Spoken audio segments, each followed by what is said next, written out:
What's up, chat?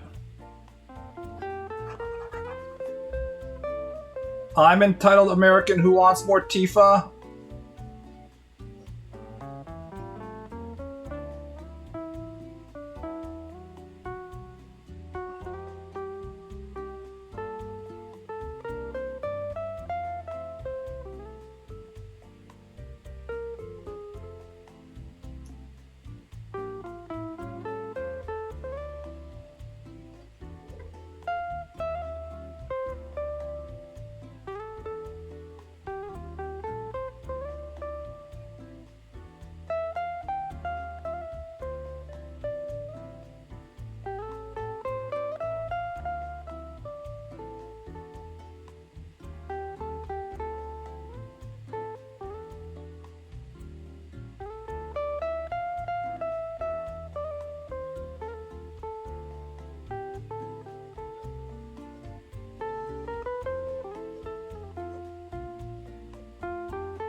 It's pretty good character design when you can just sort of generally recognize what's going on when I draw them without looking at any references, and also only use one line.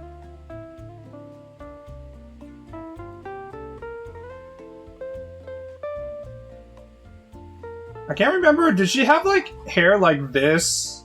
I think there was like one part of her hair that went down to her, like from bang area to her chest. I can't remember. Something like that, right?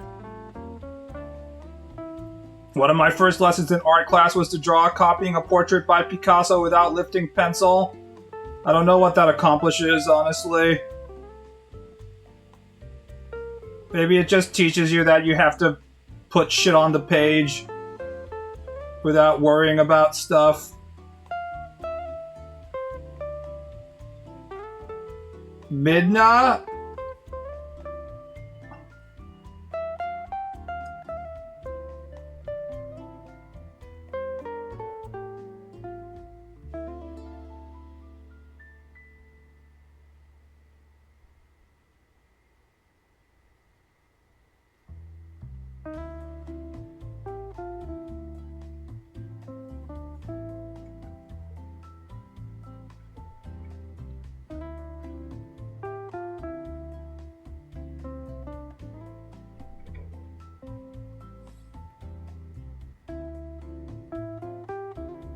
Something like that.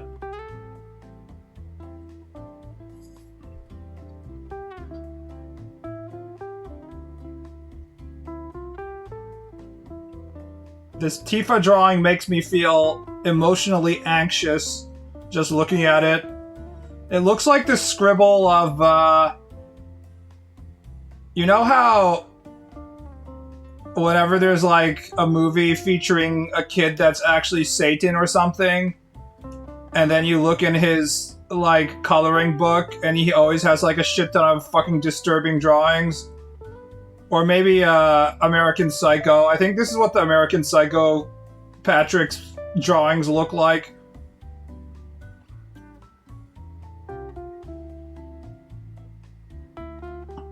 Red 13 drew that Tifa with his mouth. Red 13's mouth is reserved for other uses by Tifa. He doesn't have time to be drawing. Also, doesn't he have like 7,000 IQ or something? I'm pretty sure he can probably draw better than any of us just with a paintbrush or something, put it in his mouth.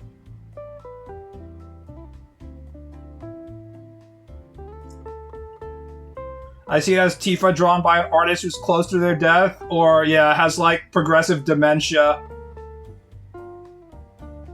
Make sure to screenshot this so then you can falsely claim online that I'm actually like 80 years old and my dementia is progressing. And it's like, this is a Tifa that BaalBuddy drew 8 months ago as we see his brain deteriorate. His Tifa begins to melt. Artist that's doing drugs. I think that if you were doing uppers like meth, you would have extremely like detailed Tifa. The drug artist on meth Tifa would have like 10,000 like tiny dot based shading like this. I'd be like, yeah, I have to add shading to her boobs. Hold on. It's only gonna take me 8 more hours of putting dots. Yeah, we'll be done anytime now. Holy shit, I'm being so productive. Thanks to my helpful drug habit.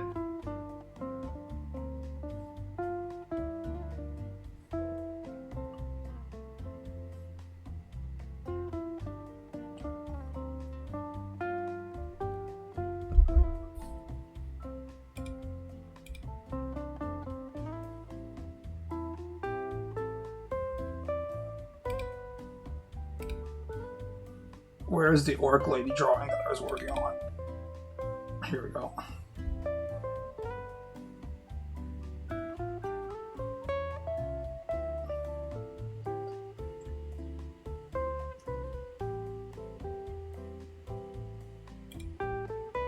Do not save. Goodbye, Mehera Tifa. You know what? I never truly got why Tifa... Well, I do get. It's because she has big boobs, and it was like the first 3D role-playing game that everybody got to play, in which the three-dimensionality of the boobs are extremely prominent. However,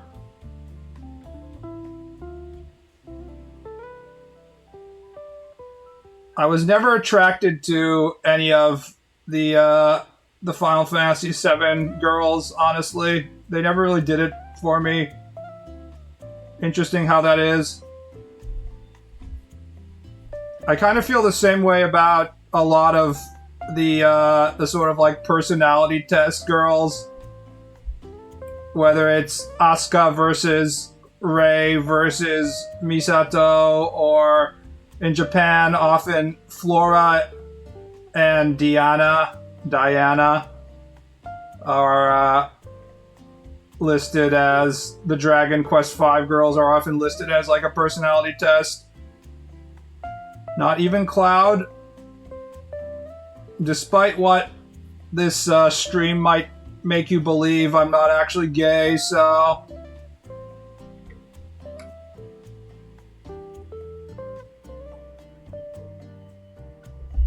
This is hard to understand, but I don't think just because a guy is wearing a dress, that means he is now fuckable pussy material automatically. I know this is a hard thing for people to accept, but...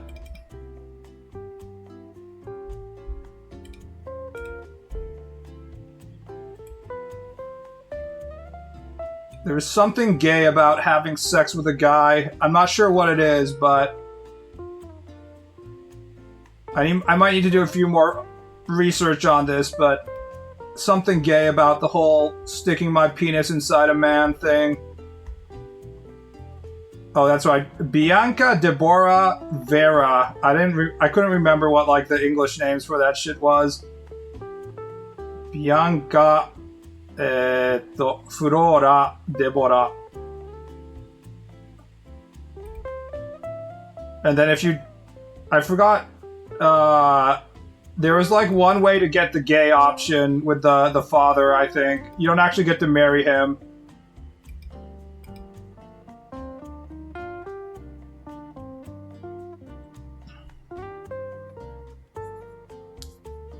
Using the Evangelion girls is so baffling to me, like they're all horrible people and would be unbearable to live with. They're also like all middle schoolers. If this was if you're asking that question in the modern context, and by modern I mean people getting angry on shit about shit on Twitter, the Evangelion girls would definitely be way up there of like, oh my god, chat, that's literally a child. Unlike a lot of the other characters that Twitter gets angry about, the Evangelion girls actually have middle school like bodies where their hips aren't like fully formed and stuff like that. They're pretty thin. They just have that budding sexuality kind of body type, so it is actually slightly more scandalous than lusting after other 14-year-old girls.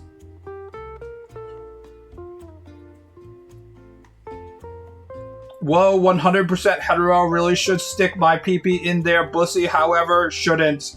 I'm glad that you included that Freudian slip there. It makes the topic all the more poignant. Even when we're haha memeing, ironically, we can't help the gayness just pouring out into the chat comments.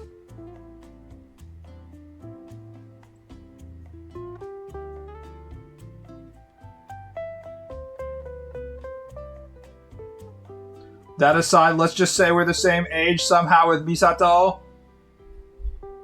Ironically, a lot of this world would be much better off if the people that we hired to have like total authority over the entirety of humanity or stuff were younger. Just in general, I just like to point that out. Isn't Gendo like in his 40s or something?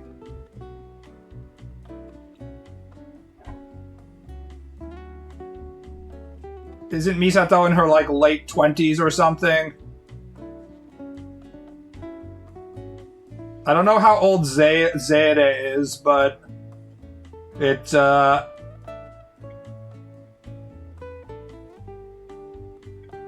just seems that we have too many old people in society now running shit. Misato is 28. Prime hag age. Just past the Christmas cake expiration date.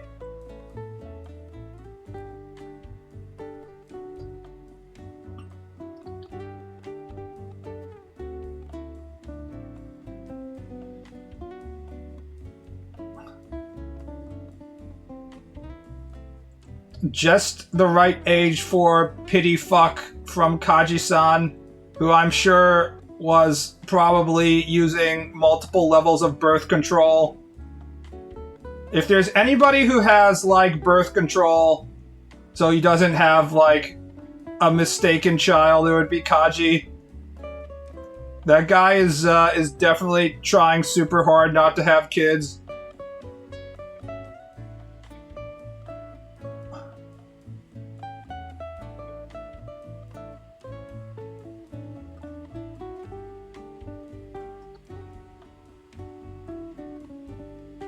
Kaji probably has a secret vasectomy too, yeah.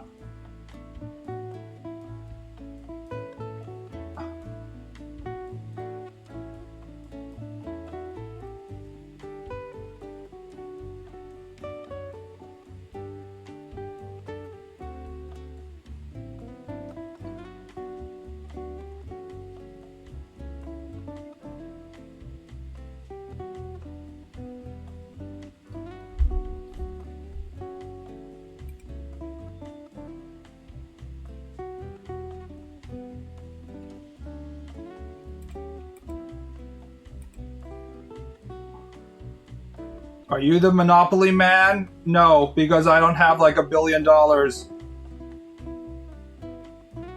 I do have the general disregard for life that the Monopoly man has toward his workers. Unfortunately, I don't have the business acumen to get it done. I'm too low energy, as Mr. Trump would say.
BB is not ambitious enough to take over the boardwalk or the utilities company.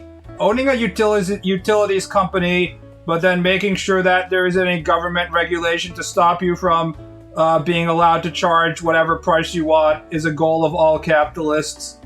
To have some kind of fundamental need for all the people that live below you that they have to pay for, and then be allowed to have, you know, a monopoly over that. Hence why the AI companies were like, oh, in the future, AI will be a utility.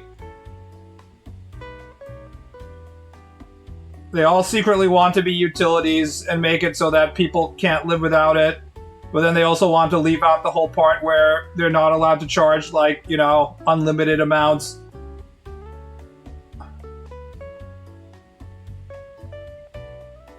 Were you Bear Grylls cameraman? Are you talking about this because it came out that Man vs. Wild wasn't like a realistic depiction of somebody living in actually living in the wilderness over a week, and a lot of it was faked? Because I didn't even click on that shit, and I couldn't believe that people were treating it like it was actual news. I thought that everybody had already had the understanding that yes, Man vs. Wild was a fucking TV show. This is like having headline news given to me that like Santa wasn't real, and I was like, oh no. All the 3-year-olds will be so upset.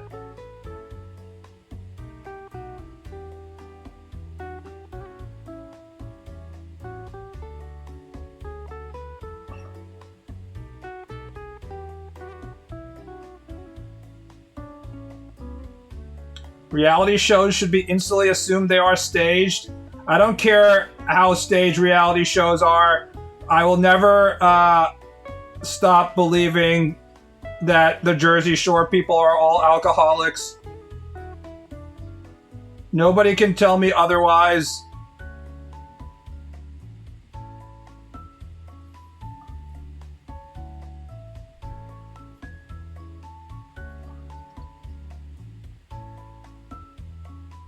Same thing for the Real Housewives people. I assume that they're all alcoholics.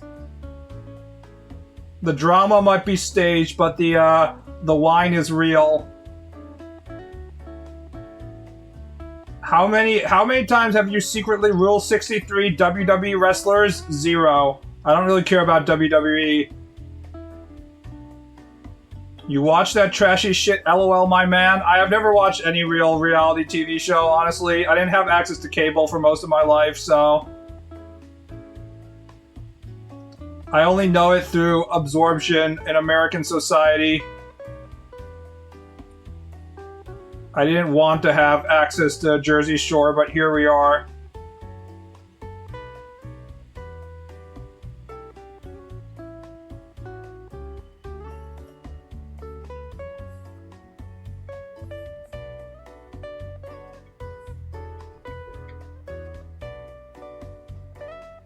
Have you met the Michelin Man? I assume the Michelin Man is French, so I try very hard to meet as few French people in my life. I imagine only negative things will come out of my experience with French people, so we try and avoid them as much as possible.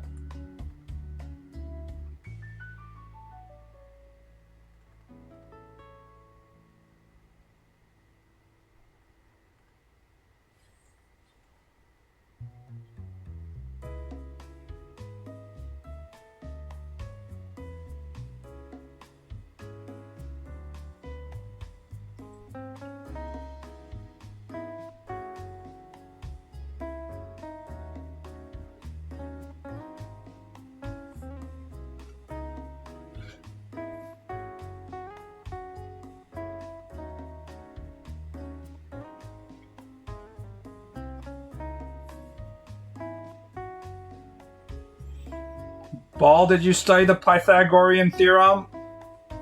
Enough. I can regurgitate it right now. You draw one of these fuckers and you put like this square in the corner. This signifies something. And then you're like A, B, C, bitch. And you're like A squared plus B squared. I think it was plus equals C squared. Am I right, chat? I think this is about right. And then you have to do all sorts of like stupid fucking bullshit with like the square root of blah blah blah to solve that.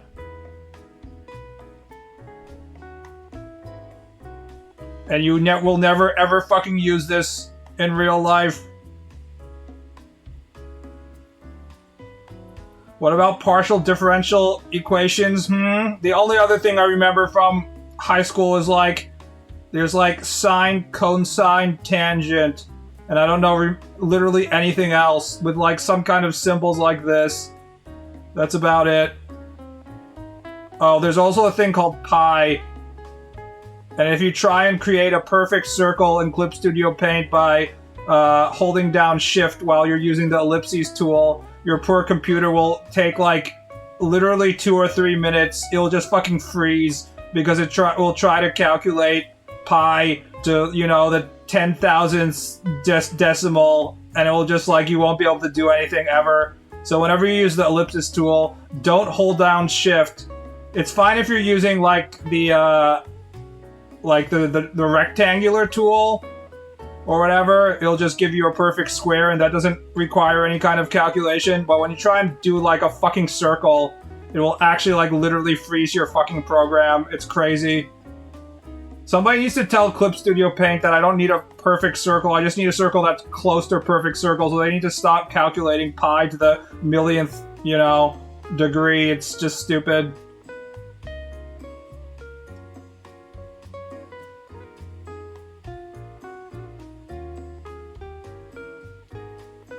Teach me Fourier, Trans, and Navier-Stokes, please. I'll stoke your Navier and trans your Fourier. What else is there? Isn't there something like Fermat's last theorem or something? Fermat being a Fermat being a stupid bitch who was able to predict all of these mathematical truths, but he wasn't able to prove them, which makes him a worthless piece of shit cunt. We all hate him. He was like the asshole who was like, hey, I know this is real, but I can't prove it, LMAO, and then it took like everybody 800 more years to prove everything.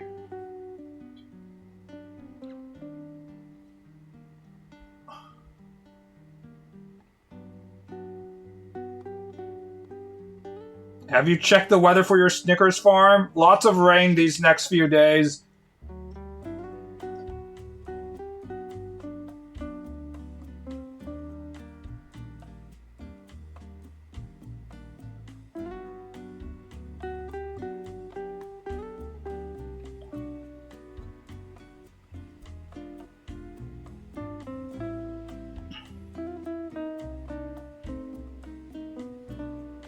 The Snickers need the extra water to grow big and strong.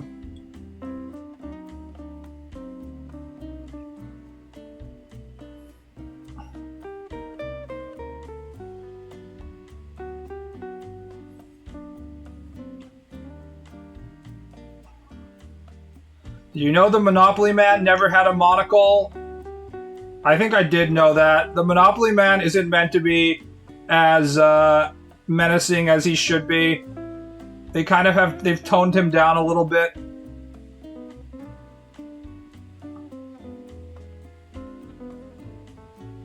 He's a more approachable Monopoly guy.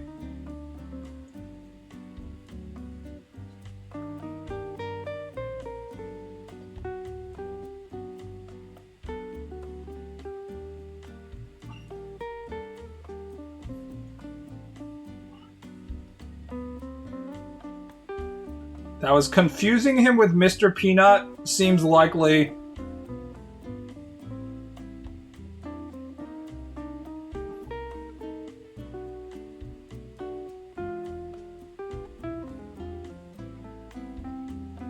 It's interesting how we favorably remember our robber barons from the Gilded Age.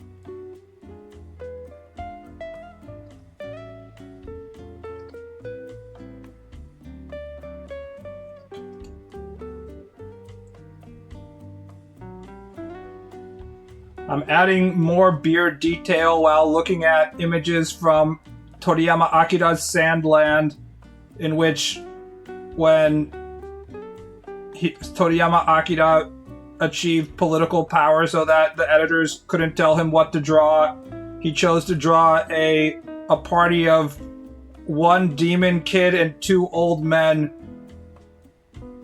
really showing that Toriyama was keeping his power levels in check during Dragon Ball, and if he was left to his own devices, he truly would only draw old guys.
Update on my mom dating a multimillionaire plot. She wants to move in with him and sell her house right after he bought himself a second private jet. I'm making nothing up here.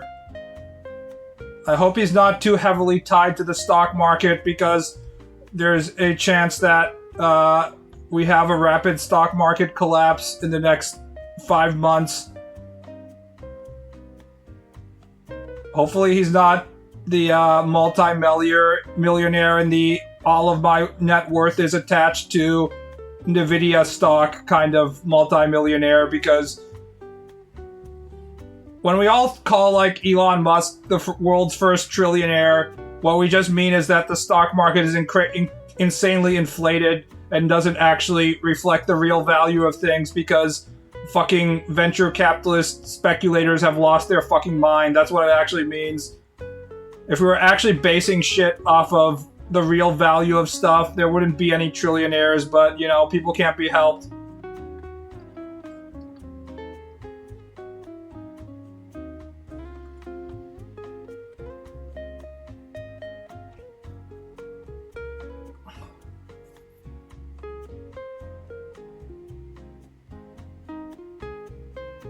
I feel like saying you're not making anything up, but make it sound like you're making it up. Unfortunately, multimillionaires in America, I assume he's in America, are not particularly uncommon. There was a New York Times study that looked into the finances of most multimillionaires, and actually the vast majority of them were located in local monopolies, such as beverage distribution. Local beverage distribution was extremely popular for reasons why you're a multimillionaire, because apparently there was all these like laws that were passed during Prohibition that is like you can only have one beverage distributor for like one area in a lot of places, so that if you have like the license to be the beverage distributor of a certain area, you just would have like a fucking monopoly on, I don't know, supplying schools with their coke or whatever, or some shit like that. And then you do that for like 30 years and you're just like automatically a millionaire because you have like a localized monopoly or something. Same thing for car dealerships and shit, apparently. He got rich off of patenting something. Well, when men, once they have money, the thing that they want next is a woman. And then the more money and social class they have, the less acceptable a female they want, i.e. Epstein list. But if you're still in the single multi-millionaire level, you go after non-Epstein list females.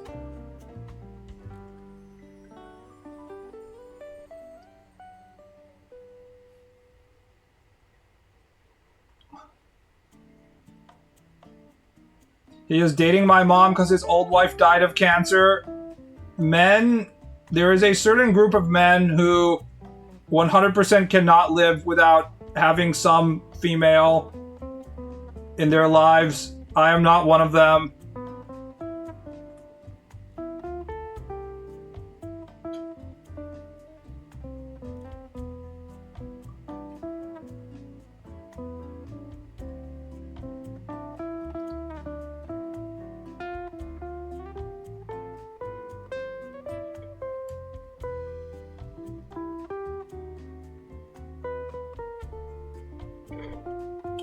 They started dating less than 6 months after his old wife died. I mean, he should get credit for not dating a new woman while his wife was dying of cancer like John Edwards did.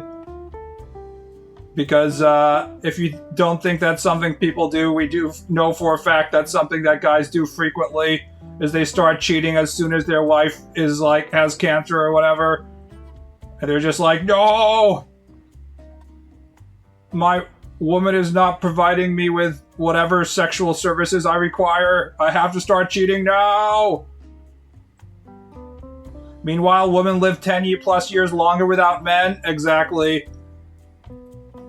As much as we like to meme about how women are just as horny as men, blah, blah, blah, the dating websites and stuff tell the truth. Women can get by without having men just fine, but there's way more men who absolutely need to have women. Which is why if you sign up for a dating website, you are, you know, competing about 80 against like 80 other horny guys.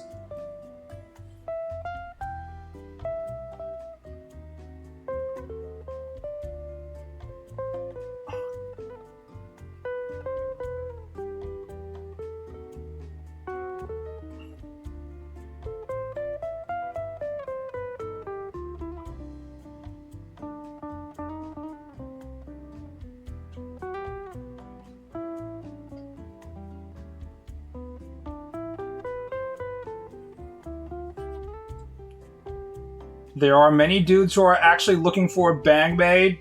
Wouldn't that the vast majority of dudes are looking for bang maid? That's what we used to call a wife. It's only recently in which all the women were like, actually, I'm not a bang maid. I have much more to offer. To which I will say, but you still provide the bang maid services, right? This is just like you're adding on to the package, not saying you don't provide the bang maid services, because if you don't provide the bang maid services, I'm pretty sure the guys, they're not that interested.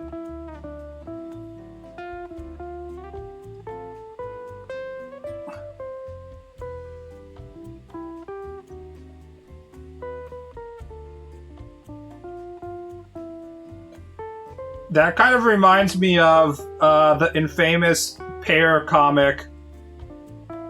The woman who was fucking unemployed and also seemed to be asking her husband to take care of the kids as well, and then spent all of her time online writing snarky feminist comics about he does nothing to contribute to the household, and then people are like, wait, what is her job? Apparently they're divorced now. I wonder if it shows up if I just Google pear comic.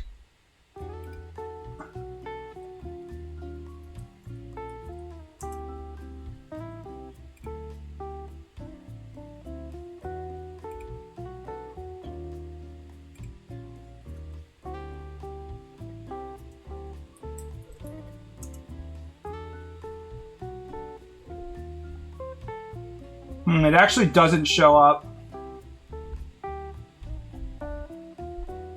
Pear. Was it a pear? Oh, maybe it's a peach. I can't remember. Do you remember which fruit it was?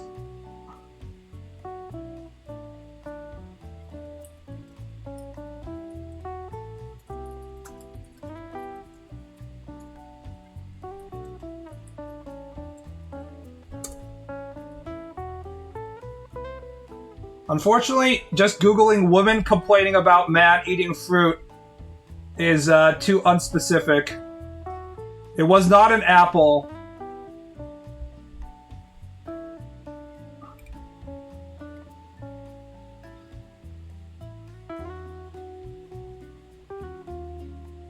It's funny because you'd probably get better results if you said you were a bang maid. I mean, that's literally what trad wife pick me women are saying, I would say.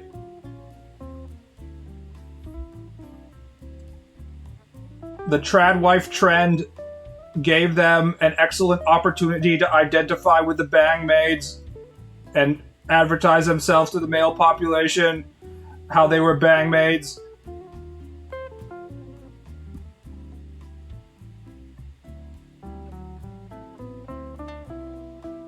It's a peach. Is it a peach? I found it. Okay.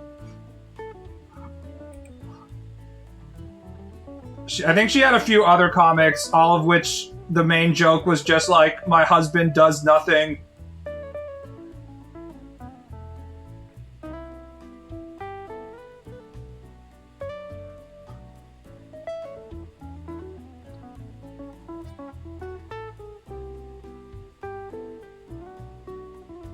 Mom Life Comics. Yeah, apparently they are no longer married.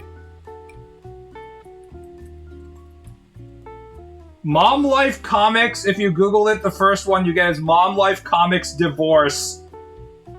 Everyone is like, this bitch getting divorced.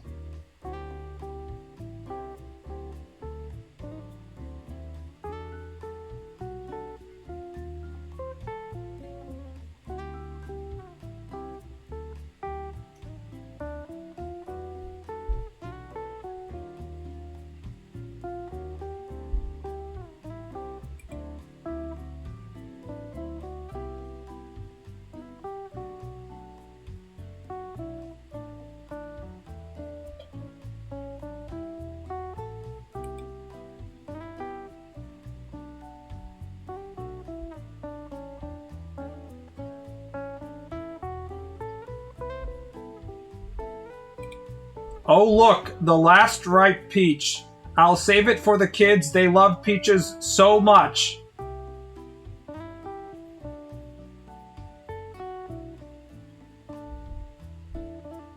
She said.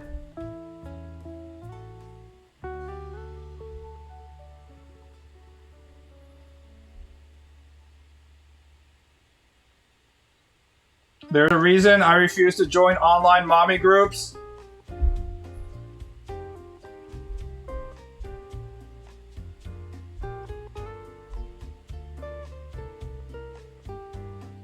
Yeah, basically, literally all of her comics is her complaining about her husband ignoring the part where he was like, she was a stay-at-home mom and taking care of the kids was literally her job. But then she was also asking him to do a lot of the taking care of the kids' duties as well. So it's like, what are you even doing?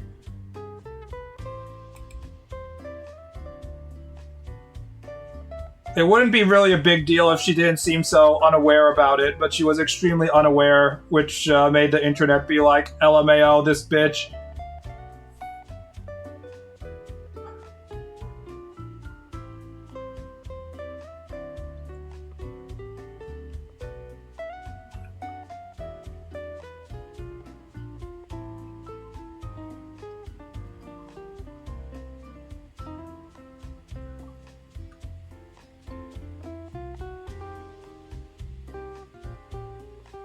SAHM on the internet or a menace to society. I've played too much Ace Combat, so whenever I see anything close to SAM, I think surface to air missile. I don't know what SAHM stands for. All I know is that I've played like 30,000 Ace Combat missions in which there's like a shit ton of SAMs on the ground. Stay at home mom, almost as dangerous as surface to air missiles, I guess.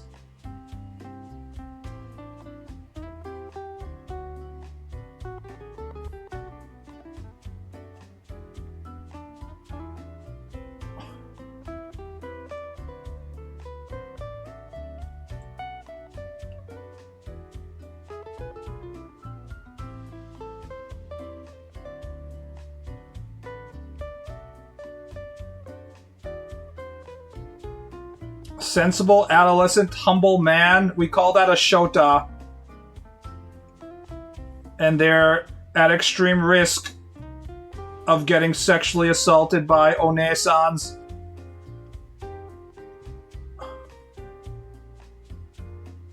Your brain hasn't been corrupted, treasure knowing this. Stay at home, mom. It's not that long. I feel like we could use fewer acronyms in our society as a whole. As someone who had to translate shit for engineers for way too long, if people just stopped using acronyms, my life would have been so much easier. Engineers cannot fucking help themselves. As soon as they have even a slightly long word, they're like, it's acronym time! We need an acronym for this!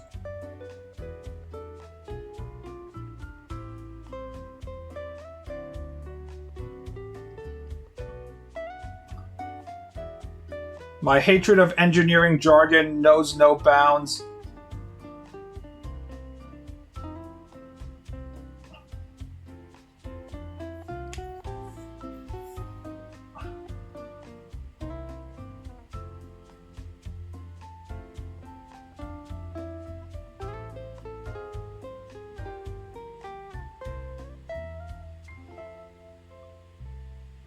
It's the same for any STEM field.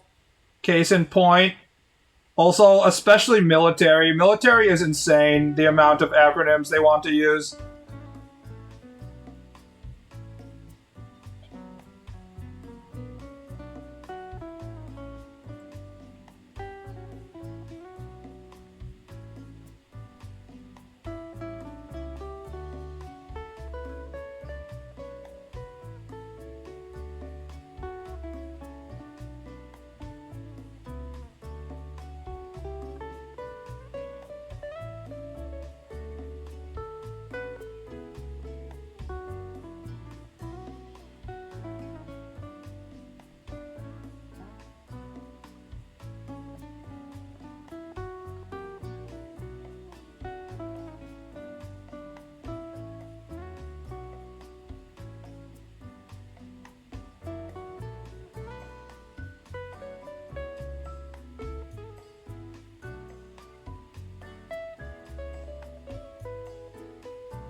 Alright, let's get on to the topics of the show, because I had several rants I wanted to do as I was thinking about shit while jogging.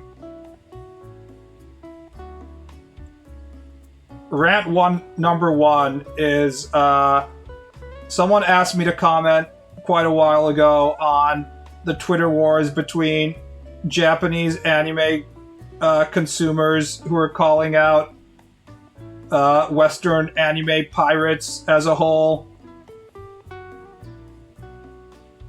And I was thinking about it, and my conclusion is that this is not a pricing issue, this is not a morality issue, this is not a service issue or accessibility issue, this is a virtue signaling issue.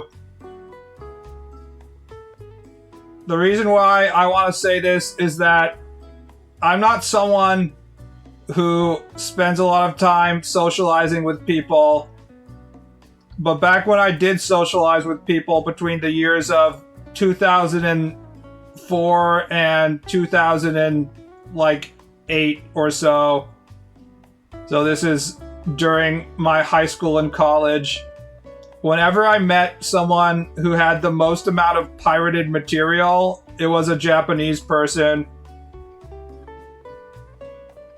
I remember the guy that was my best friend for just one semester when I was in Japan on the Japanese swim team of Sophia University.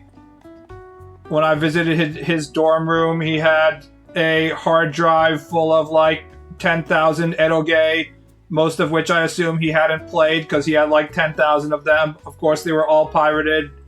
I remember when I was back in my American university, there was a guy, Japanese guy, when I went to his dorm room, he had a 2 terabyte HD of JAV porn, extremely based. I remember when I was in the Japanese university at the time, and at like swim meets, I would see kids or even adults with the modified Nintendo double screen portable gaming devices that had, what do you call them, the hacked ROMs, where they would have like 500 games on like one cartridge and shit like that they could just plug in and play. So the idea that Japanese people are all good customers and they are all extremely dedicated to properly paying creators and following the rules is 100% incorrect. When I was going to Japanese schools in high school and stuff like that, there would be like 1 or 2 copies of Shonen Jump just sitting on the lockers that people would just, be free to read and pass around. People would borrow other people's entire collections of manga, hundreds of volumes, and read that shit. If you didn't particularly care one way or another about a manga, people would just read it in the convenience store. They would just, it's called tachiomi, it means standing while reading, or at book off and stuff like that. I spent hundreds of hours reading manga for free at book off. They would have like some of the manga wrapped and some of the manga not wrapped, now that I remember. I don't know what it is like this nowadays because I haven't gone into a book off recently.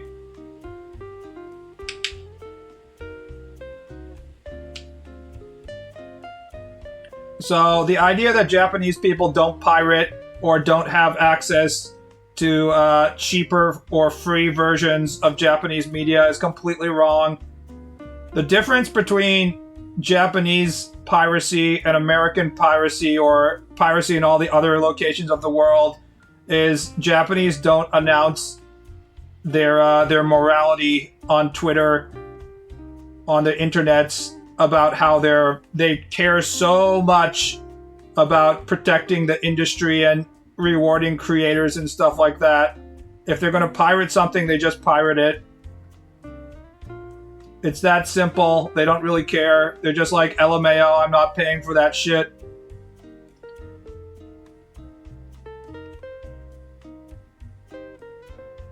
It's the honne and tatemae culture of Japan, in that you can have something that people recognize might be a net negative for society, such as not paying creators and stuff, but you can ignore it for very long amounts of time. You just don't have to say that you're, committing piracy. Just how Japanese gambling addicts will go to pachinko parlors and the cops will be like, no, it's okay, it's not gambling.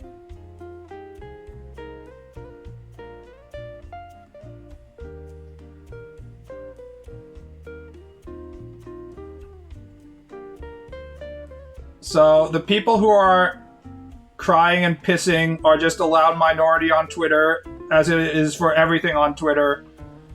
The difference is that all of these Western pirates who didn't have access to any Japanese media in the first place kind of thought that they were part of the whole community. They don't want to just consume the media. They want to also be allowed to be part of like this upper class of society in which they're not just pirates, they're protecting and supporting the craft, and they're a true anime fan. And they'd be willing to be they would be willing to pay if only it was available to them, and if only the evil Japanese publishing companies would properly hire a translator and give them a high quality translation and then provide it to them in an affordable, cheap price, even though they have an extremely shitty, low income currency, whatever, Brazilian or Filipino currency that is like 1/10 the value of the dollar or the yen. And then when the moralist Japanese anime fans on Twitter are like, nah, you're just pirates, they're like, no, that's not the case. I'm a real human being just like you.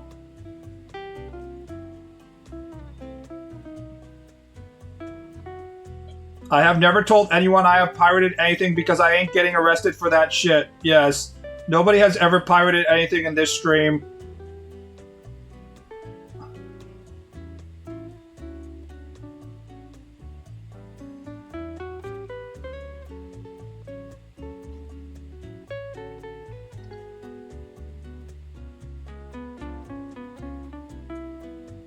We all understand that is wrong. Wrong, I tell you.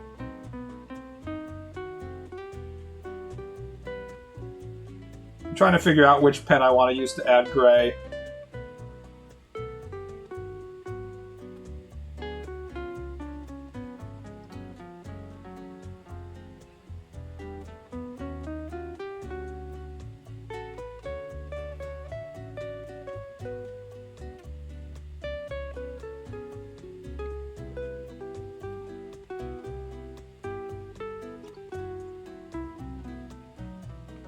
Also, some of the largest manga pirating websites and stuff were being run by Japanese people in Japan, and those people got arrested.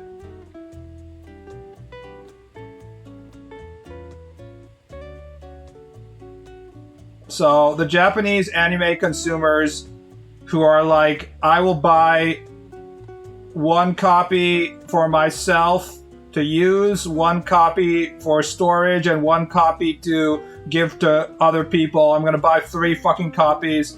Those people definitely exist, but they're just like a tiny fucking minority. I assume there are also the minority complaining on Twitter, but maybe not even that. I mean, it's Twitter, so they might just be, self-promoting, and they do piracy as well. Who the fuck knows? But either way, we should not be worrying too much about what people say on Twitter. Also, a lot of the Western consumers are like, we need these Japanese publishing and anime companies to create better platforms so that they can properly monetize their Western customers. That way piracy will go down. And to that I also think, are you sure you want that to happen? Because once Japanese companies start seeing Western customers as their customer base, nothing good ever fucking happens. Look at Japanese video games. And then recently, a lot of Japanese anime companies are getting money from Netflix and stuff. And they're making a shit ton of isekai slop for Netflix second screen viewers. A lot of all the shitty isekai anime you're getting is because Netflix is like, yeah, we don't care how bad it is. People just need something to have on in the background. And now there's all these anime companies showing up and being like, sure, we can do that. Have the sloppiest slop possible. The reason why Japanese media is good is it's being made for Japanese consumers in the first place. So if non-Japanese consumers start to get a seat at the table, it can only go in bad directions. We know this from the whole video game industry. And once good Japanese companies producing a lot of shit because they're like, oh, the Western market pays more, we need to start appealing to the Western market. It's like, no, you don't. The reason why your stuff is good in the first place is because you tell the Western market to fuck off. Please do not try and appeal to the Western market.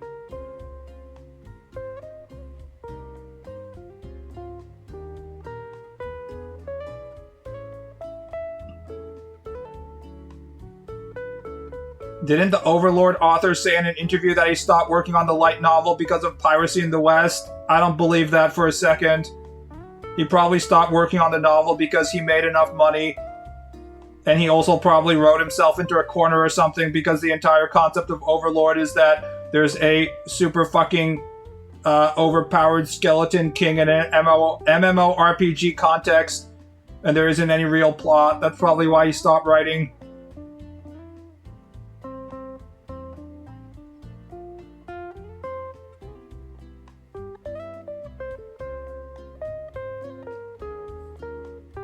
Dude was publishing his light novel for free on the Shousetsu Naro Isekai website in the beginning anyways. The idea that he would stop writing something when he was originally giving it to people for free just because there are Western pirates is that's just fucking cope. He's probably just saying whatever he has to excuse the fact that he doesn't actually want to write it anymore. Also, nothing of value was lost.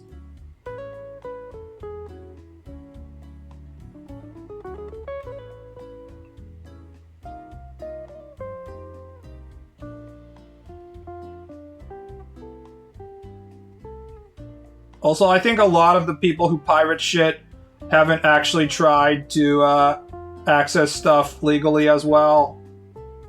We've already had this discussion online in this chat about how, like, oh, I would buy stuff, there's no way for me to read that, and then I can, like, bring up the Viz website right now. Viz, which is owned by Shueisha, offers, like, when people, I feel like most of the pirates are just reading, like, Shonen Jump stuff in the beginning, and you can 100% read Shonen Jump for a relatively affordable price in your country if you just go to the Viz website. People who claim otherwise are they just have a better, more convenient option in piracy, that's all. You say this like every stream? That's because in every stream there's people complaining about how much they support Japanese manga creators and they really, really wish they could give them their money, but there's no way they can.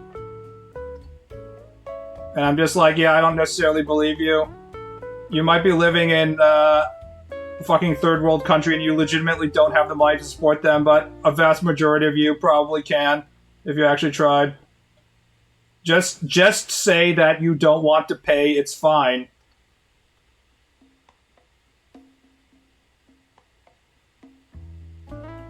DL site used to be more available, unfortunately.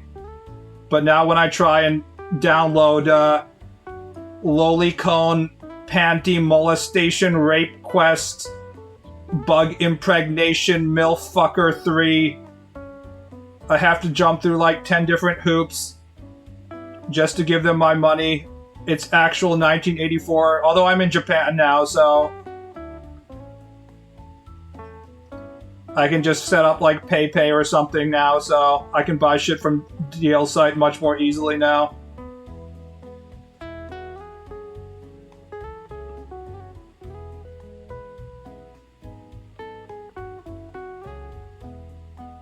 Japanese consumers also get fucked often on the prices of new objects.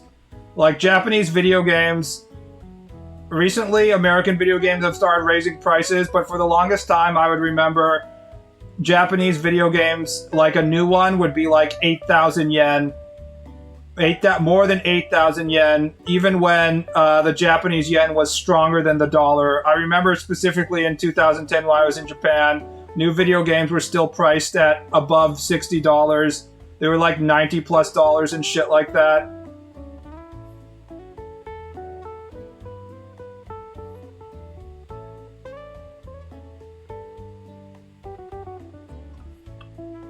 When Japanese people want to consume Western media and stuff, they often have to get fucked by the Japanese localization company as well, which is often Square Enix, and they'll try and like sell voice packs for like 3,000 yen and shit like that.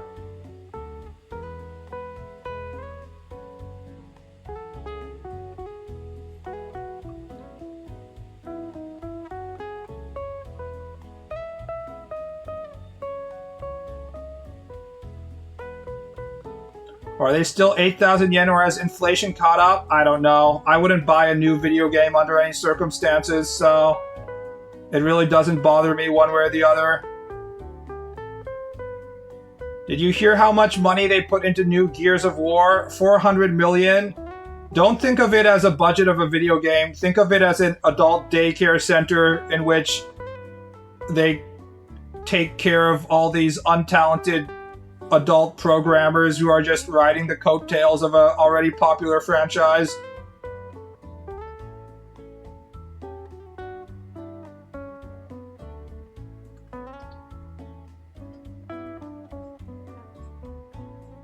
Microsoft doesn't have the single fucking idea on what they want to do with all their IPs or their Xbox brand as a whole.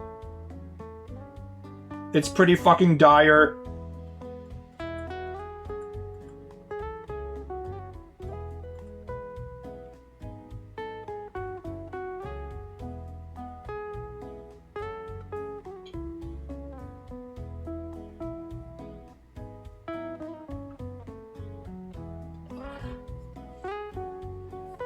Sure they do. Okay, they do in the context of like they want to increase prices for their games as a service, but that's about it. Cancel the game and kill the developer. Average Microsoft strategy is like, wait, is my video game 2 weeks before going gold and releasing and making us some money on our investment back? Hurry, cancel the game right now. We might make some money. Cancel everything before it's too late. Microsoft truly is just a company that has been able to slide by on having a monopoly and a bunch of shit. So they have not the slightest idea of how business works. You know, the whole making money thing. Literally Destiny 2 situation right now with Sony. I'm pretty sure Destiny 2 isn't making money at this point.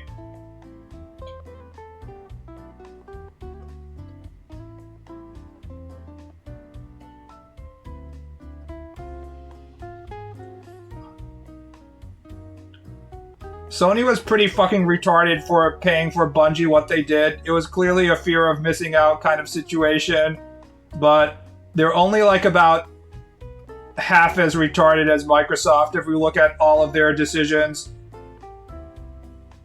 It's not really fair to Microsoft to put Sony on the same level as them in terms of retarded decision-making power. Microsoft is like SS tier in terms of like, we have no fucking idea what we're doing. And Sony is only like B+, I would say.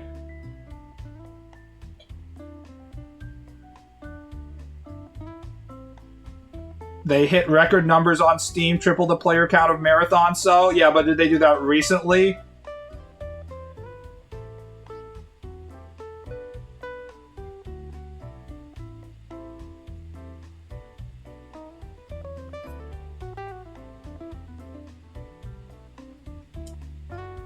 Like last week? Is it Sony asking Destiny to be canceled? Or was it, like, I can't tell which part of this is Sony's retardation or Bungie's retardation, because they both have a long track record of being retarded, and they don't actually announce who's who in terms of decision-making most of the time.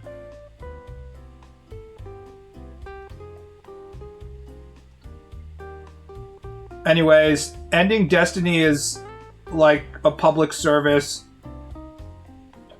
You're freeing all of these incredibly sad human beings from their mortal coil. If you're still playing Destiny in 2026, for God's sake. Someone just needs to pull the plug and let them out. Let them out of their fucking cuck cage.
I assume the vast majority of the reason why these problems exist in the first place is because the management who is making decisions are like completely divorced from the concept of like what is actually making money and what isn't making money, and what their customers might or might not want.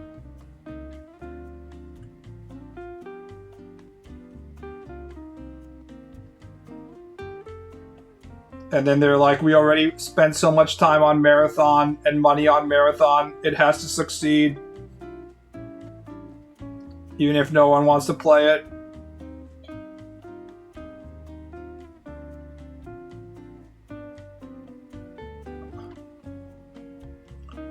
Like, for example, Sony immediately fucking canceling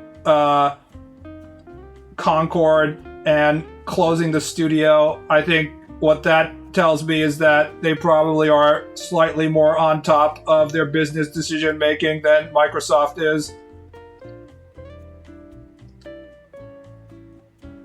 Because that thing sure as fuck wasn't going to make any return on investment.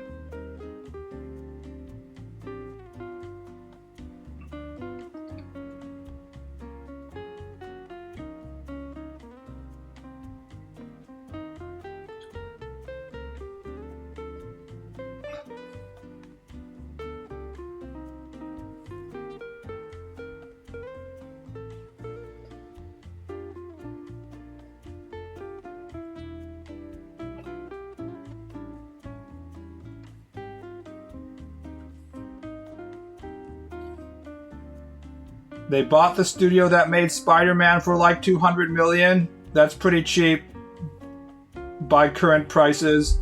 That's the cost of half of a Gears game.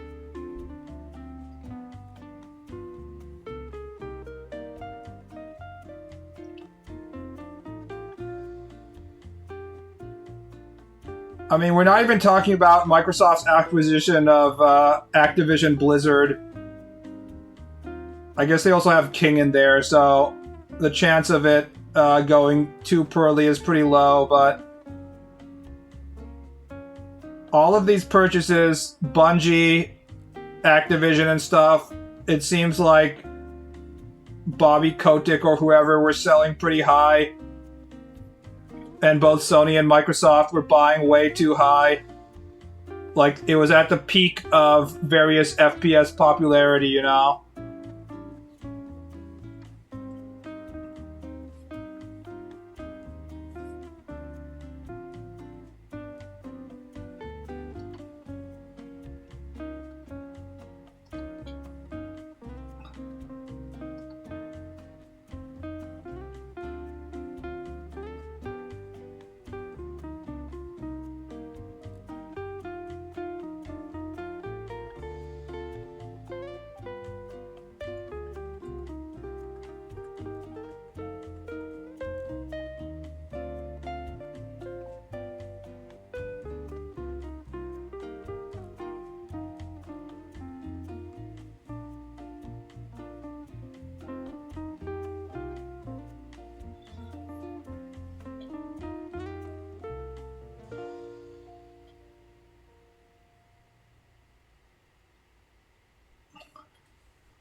Is the Dark Elf a filthy suffragette?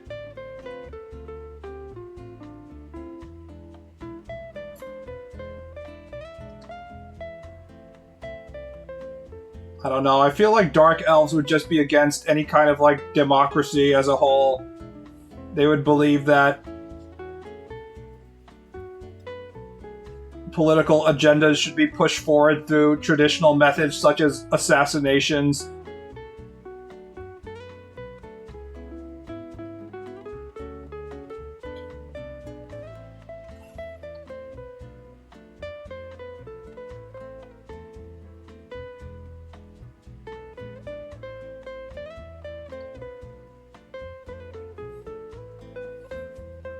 The orc female, on the other hand, is probably a suffragette, and she, in the past, has thrown herself in front of a carriage to protest a lack of voting rights among women, and the carriage was absolutely demolished when it hit her 300-pound frame.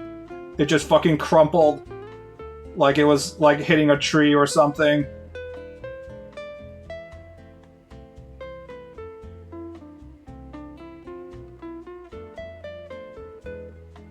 Good old imperialism there. Yeah, I assume the Dark Elf was like, we need to colonize the Indies.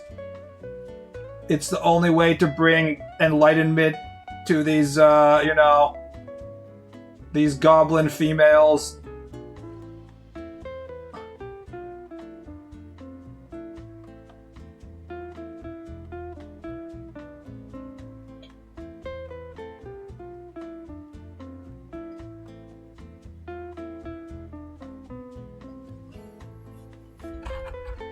Not a single human in the picture. Based, yes. Starting a new campaign. Character select, character creation. Dwarf, male, class, merchant. Simple as that.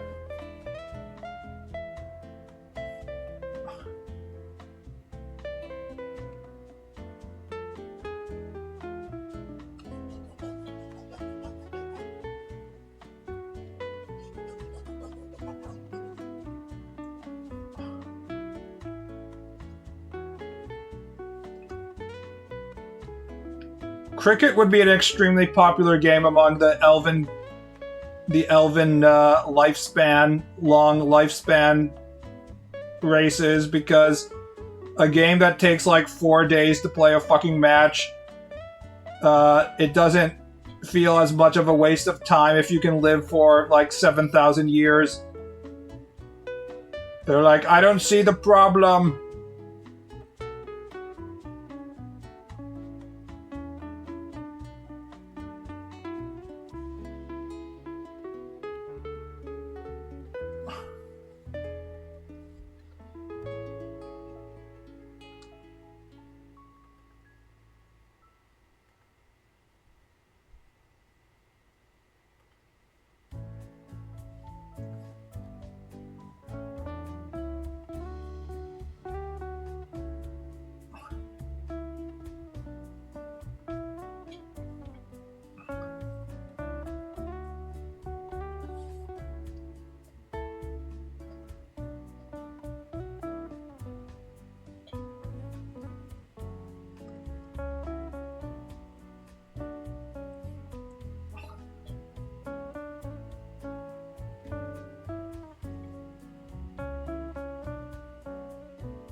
I can't decide how much heavy blacks I want in some parts of this picture.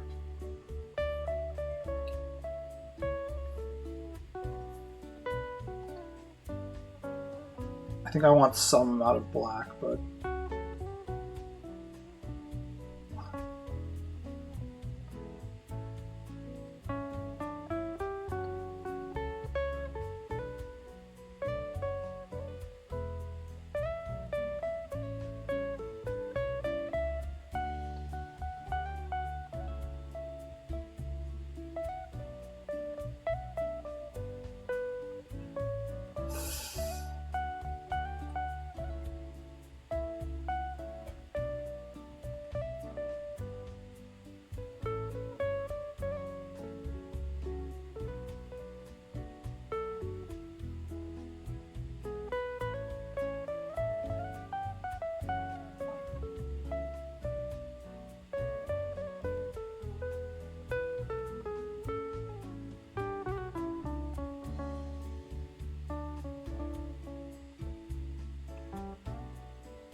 A little too off-center. I wanted to be the hat to be a little off-center, but not this far off-center. I think this is better.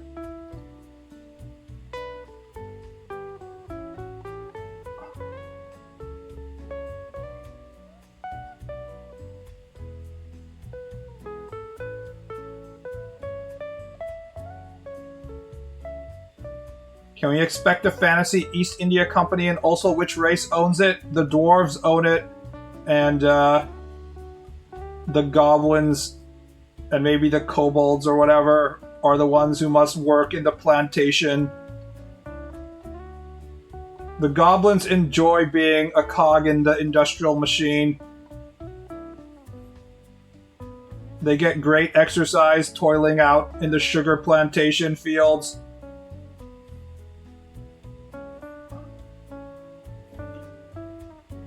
Honestly, goblins wouldn't be able to control themselves without the crack of the whip.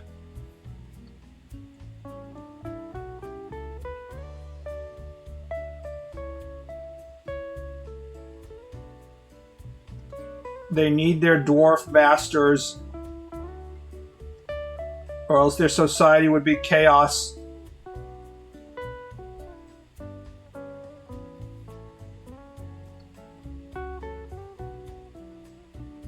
This is a little different.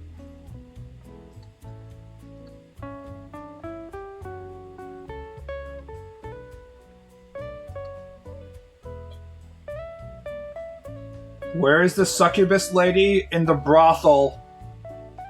Away from polite society. The dwarf will be attending to her after he is done satisfying his wives.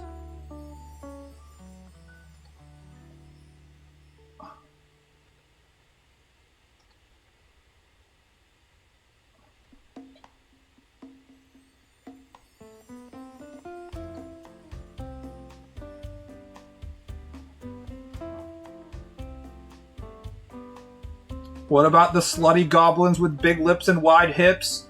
They're busy in the sugar plantation, just like the male goblins are.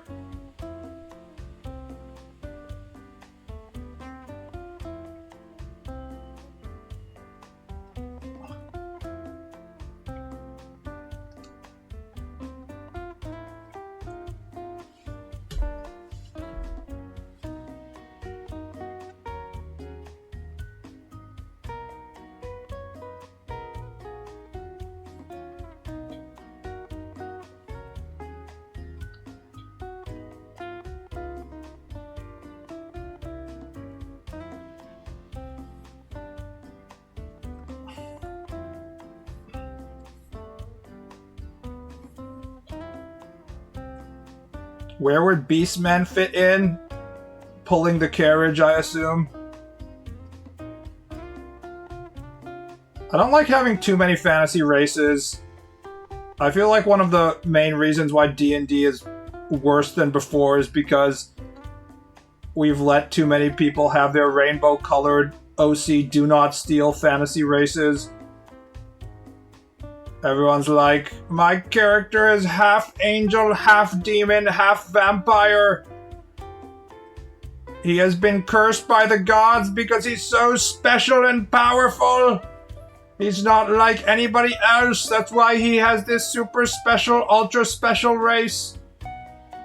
Meanwhile, in Dungeons & Dragons 1st edition, you would be like, my race and my class is dwarf. The very fact that I'm a dwarf already predetermines what I am capable of doing.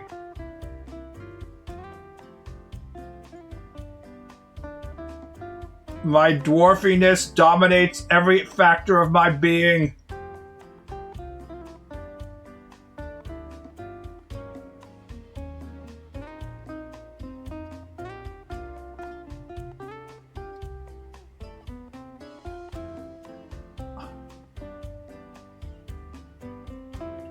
How come the dwarf doesn't have a single gold ring on his beard?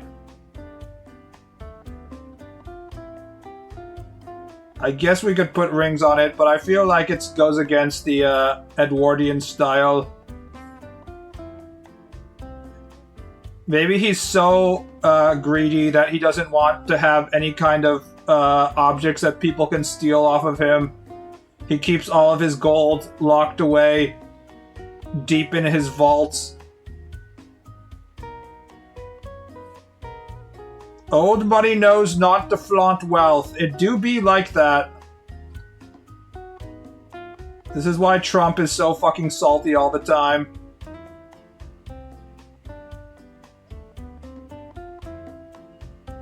He got bullied incessantly for having golden letters on his hotels and casinos and stuff. That's not even really a joke. Like, 90% of Trump's behavior is just straight up motivated by his seething rage at old money to never let him into their clubs and stuff.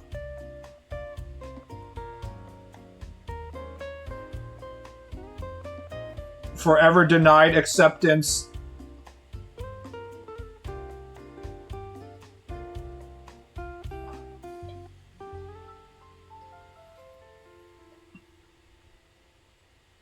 The gold is hidden under his wife's undergarments.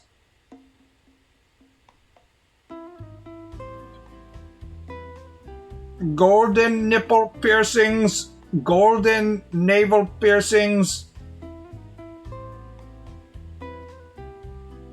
golden chastity belt. That would be heavy as fuck. Imagine how heavy it would be to have a golden chastity belt. That'd be like 30 pounds around your waist.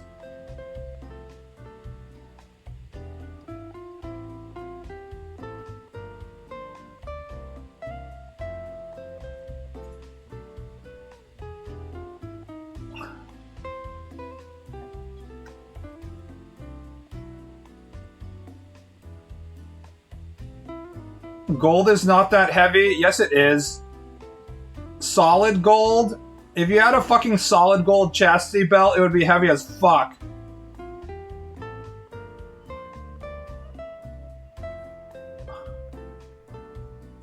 Maybe if you're a strength 18 orc woman, it wouldn't be a big deal, but...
If you play a dwarf without 18 strength and 18 con, are you really a dwarf? There's also the build where you have high wisdom, in which you can be a dwarf cleric who is extremely aware of the variety of ways to manipulate and cheat people. The wise dwarf understands that there are races beneath them and that these races deserve to be manipulated.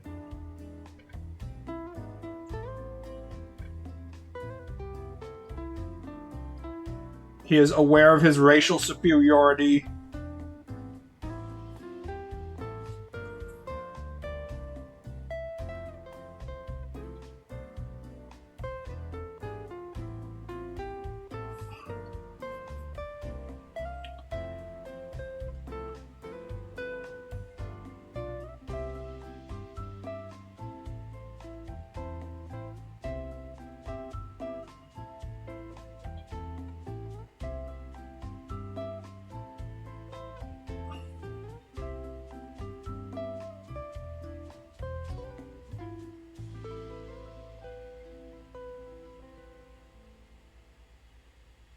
What does a dwarf female look like?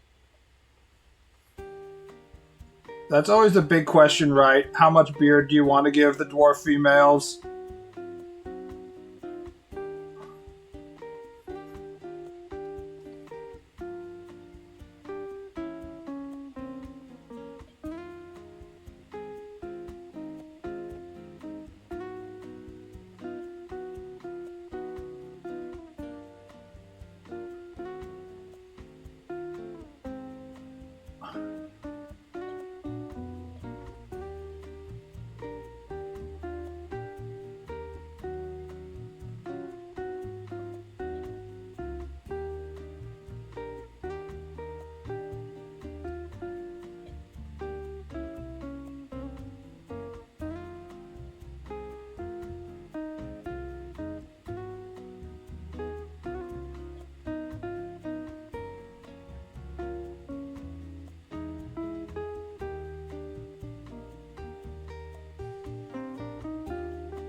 Alright, I have to take a piss break, which brings us to the second topic of the stream that I want people to watch while I'm taking a piss. I recently learned that there was someone trying to recreate a full AI clip version of Final Fantasy VIII, which probably cost them a lot of money. And watching it was very interesting because this is the first time I've seen somebody who's like actually dedicated to their shit try and actually make something in AI. So take a look at this while I'm pissing. How are you feeling? This has AI video, AI voice acting, AI everything. I'll be right back. How are you feeling? My forehead, it hurts. You need to take it easy next time, all right? You might not be so lucky next time. Why don't you take it easy in training? Tell that to Cypher. That Cypher won't listen to anyone. Why don't you ignore him? Ignore him? I can't just run away. You want to be cool, huh? Well, don't get hurt in the process. Let's see, your instructor is Quistis. I'll call her now. Just wait here a minute. Quistis? Come get your student. His injury's not serious. But he does have a scar. Right. Now please come by. Squall, so we meet again.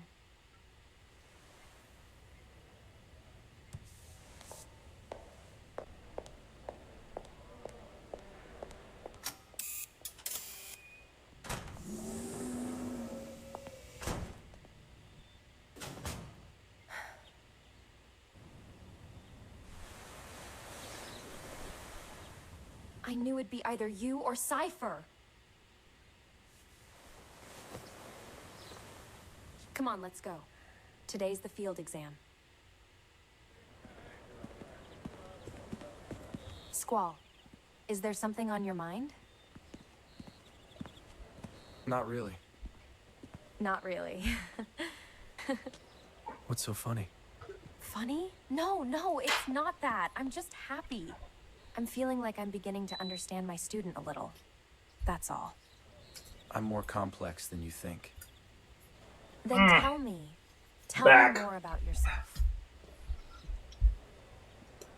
Look at my beautiful, pure teacher with the super short skirt.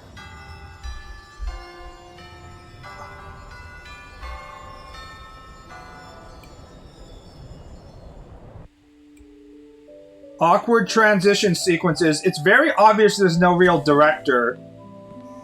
Like, there isn't anybody to say, like, we need this shot, we need that shot. See, this is another interesting thing that you see a lot, is that they don't have any sort of consistency in the clothing. They can't have, like, consistent clothing. There's, like, one guy with a suit. Good morning, class. Her skirt is too short. Today's schedule. There seems to have been some Schedule. rumors flying around since yesterday. Yes, the field exam for CD candidates will begin later this afternoon. Those not participating and those who failed last week's test are to remain here in study hall. Field exam participants will have free time until the exam. Giga Chad Just be sure you're Cypher, in top condition. Meet in the hall at 4 who also o'clock. looks like I'll he's announce the team 40 assignments then. and Any mewing. questions? Oh, and Cypher, do not injure your partner while training. Field exam participants, I will see you all later. And Squall, I need to talk to you. This is an especially funny shot right here. Besides the looks maxing Squall. Did you catch that? And Squall, I need to talk to you. Right there. LMAO. Fucking exorcist looking ass right there. A woman with her head completely 90 degrees pointing in the other direction. This guy looks like the main character from Shenmue, sitting in the opposite direction of his desk as well. It's unclear what he's doing. Also, what's interesting is that this is something that AI does a lot, but they start mirroring the information of one character to the other. So because they gave Squall this this fur coat, like this specific jacket, they're giving the girl here the same jacket. That's something that AI does all the time, is that they're like, we'll just put the same pattern in there, you know? If the desks were all facing the same direction, the AI probably wouldn't have fucked that up. Yeah. It really doesn't know. It can't. It's not only are they, some are facing this direction, some are they facing this direction. Some seem to be facing the sides as well, like this desk. Like, which direction is this desk facing? It seems to be facing toward the side.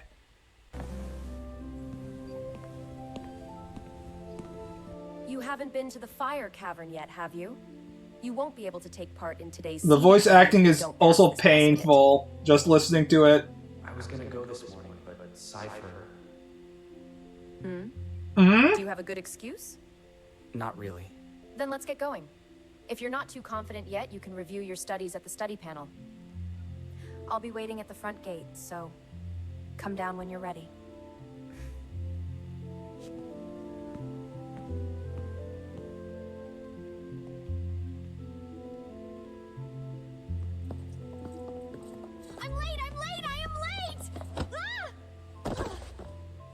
Panchira, no panty shot.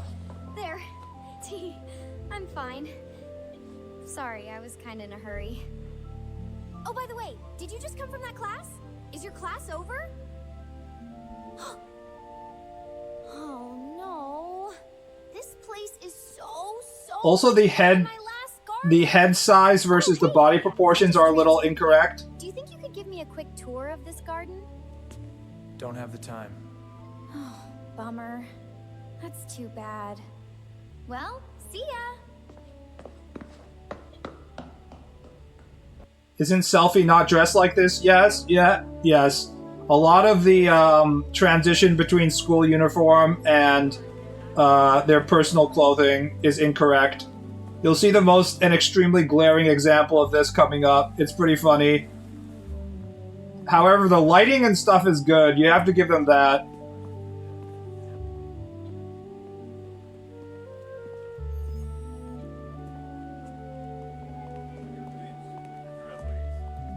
I have a few things to explain before we head off. GF gives us strength. The stronger the GF, the stronger we become. So this motherfucker making this 10,000 clip AI video is like, we actually have to include the Guardian Force Junction explanation.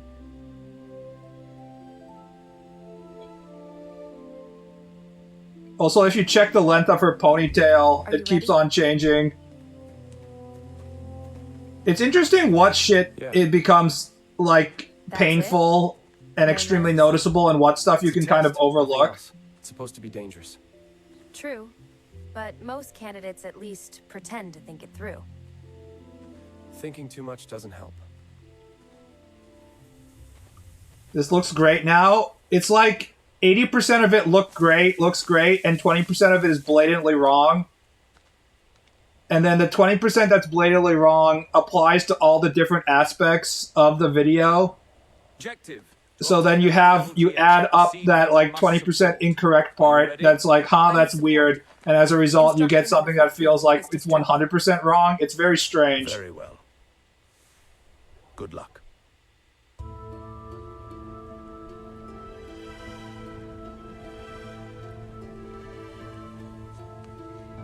This won't do. What? I can't fight like this. This is the weirdest part. Give me a moment. Here? Now?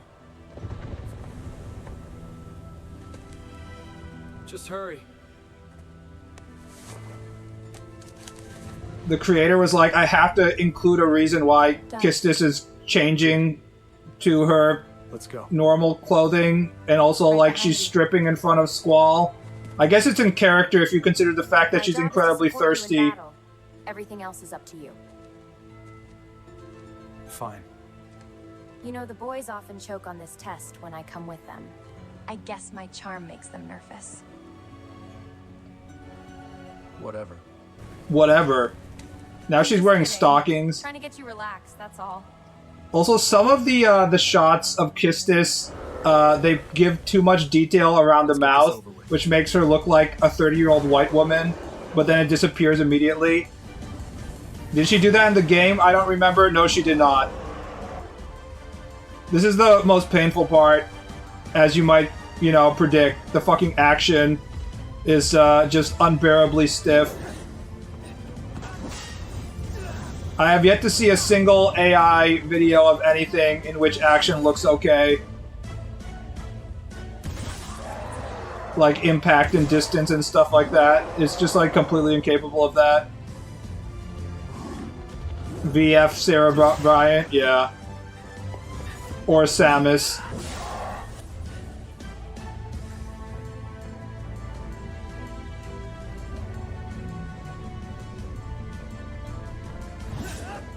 He aimed the gun blade? Yeah, I'm pretty sure the creator doesn't understand how the gun blade works. You never really get to shoot the gun blade in under any circumstance. You just have to like fire the trigger when you're slicing things. Not today.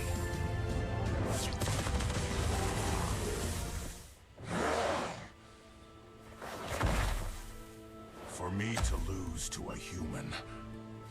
If they wanted to animate this well, all they had to do was feed it footage of him doing Renzoku. I don't think that's how AI works. I don't think you can just give it like an animated sequence and be like, enhance. What was that? I felt his presence. VFX on. In a sense, you and the GF share a link. When you call, it answers. With me? You formed a junction. Ifrit's with you now.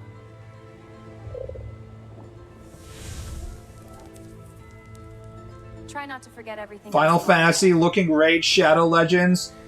Actually, Raid Shadow Legends has pretty good animation, I would say, because they were making that before You both have amazing strength and potential. We had AI. I'm sure they use AI now, but...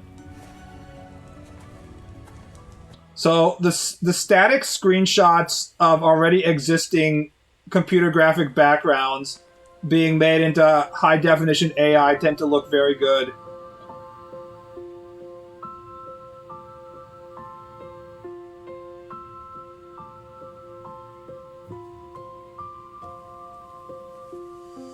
If you use stills from summoning or limit animation as keyframes and interpolated them with Dane, it wouldn't look that bad. Maybe you have better control over AI than this guy does. Well done. He's probably like generating it locally on his extremely expensive... Now she has a bun.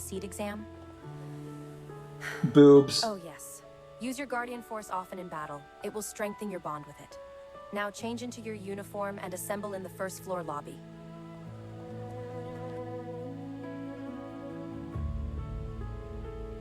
To be continued. We're up to part 2, it seems. Fusion verse production. He's also creating Final Fantasy X and Final Fantasy VI sequences.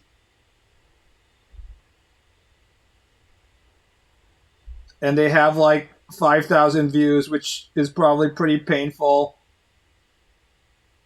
Also, he's a Blue Point fan. Of all fucking game developers to be a fan of.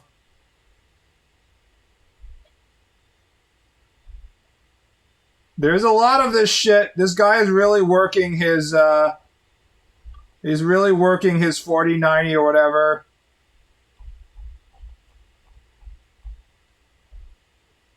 But, yeah. You try your hardest and you get like 8,000 views. At least he gets like close to 100,000 views on these ones.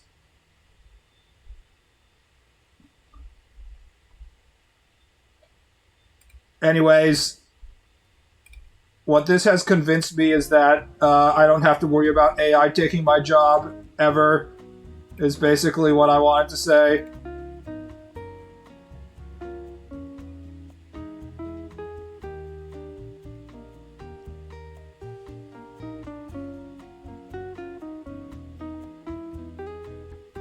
It still takes effort to feed the AI prompts. I mean, you can tell he's not like an actual director in the way the different shots are connected together, even though he's trying.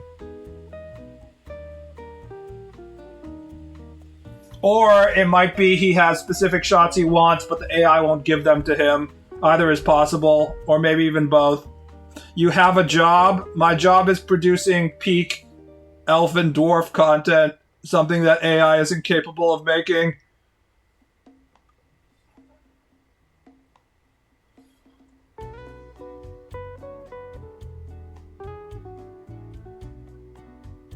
This really is what an MCU's final form wishes to be, films without directors. Remember when people, when AI was developing rapidly, were saying, not only will we not have any more artists left, you will be able to type into your computer, generate me a movie with these specific parameters and just give it to me, and everyone will be able to enjoy their own curated entertainment made specifically for them at any time. Remember when people were legitimately saying that? And then it turned out that Sora producing, you know, a 10-second clip was costing them like $8 million or something. It ain't doing that well, AI bros.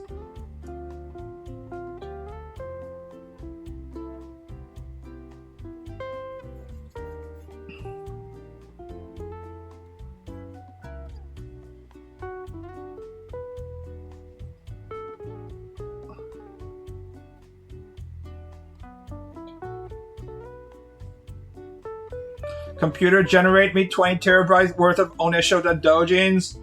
The crazy thing is that we already have as many Oneshota dojins on the internet made by people as you probably ever need in your life if you actually go out and like start downloading them. Like, there's already an oversupply of entertainment and porn and stuff like that.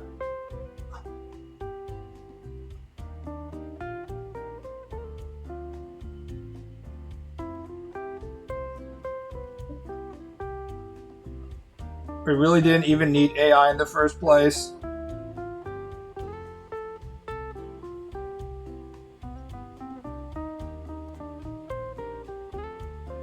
The real test for AI will come along when basically all these companies want to be making money and they take away all of our subsidized prompting and none of the data centers ever get built. Then we'll have to figure out how valuable AI is, but right now it's still like the, you know, keep on dumping money into the pit stage.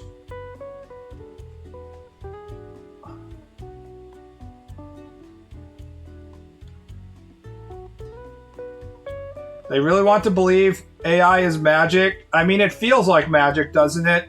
If you don't have to look at how much money it's costing you and stuff. I mean, the internet seemed like magic, so it's understandable why you would have like a smoother, less, you know, human input oriented version of the internet and be like it's even more like magic. If you use AI in very small amounts, it really does feel like magic. It also comes from humans' inherent tendency to get tricked by machines that look like them, thinking that they're actual humans. Humans just want to have a machine that speaks like a human and walks like a human and does human things, so they can be like, oh my god, it's a human!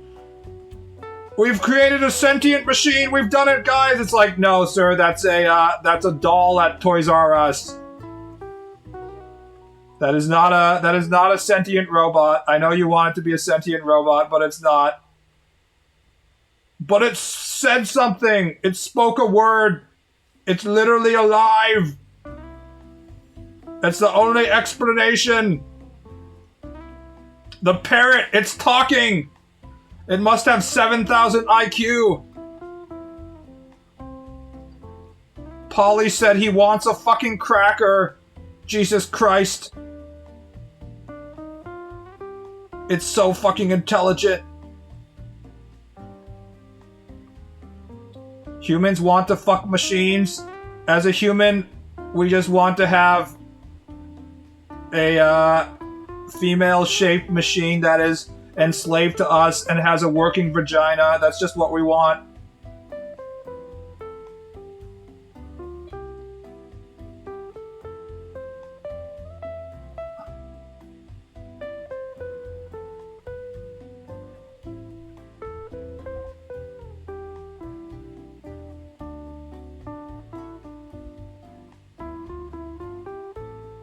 Bang-made bot. Yes. Unfortunately, now we still have to rely on our human bang-maids instead of our Roomba Ona-holes.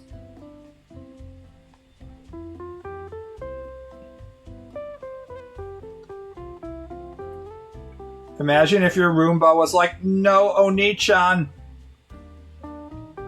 That holds the suction port. It's not for that. Ah! Incredibly sexy.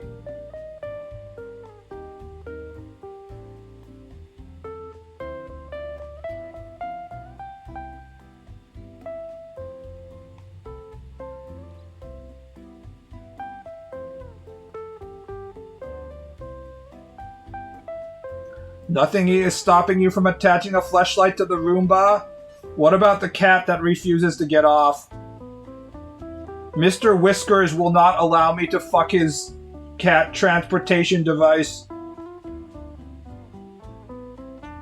Honestly, we've already reached peak robot energy when we figured that cats could ride Roombas. There isn't really much to add on to the whole experience. That's about as good as it gets.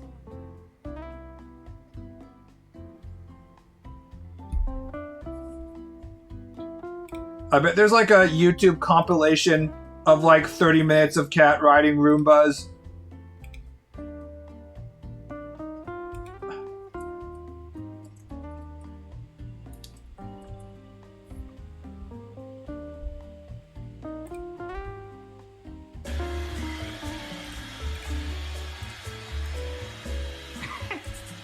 They even put a lobster on the cat. I think it's on spot cleaning. Oh, maybe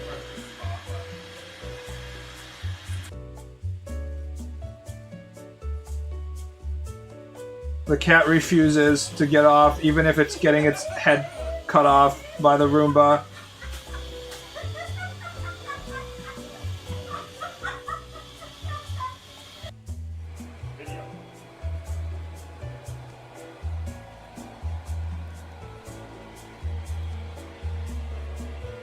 Mr. Whiskers, no! That's my fleshlight!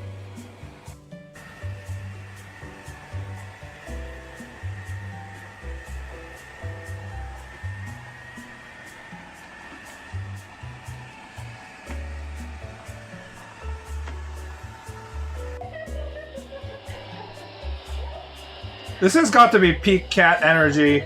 The cat goes in the jar, and then you put the jar on the Roomba.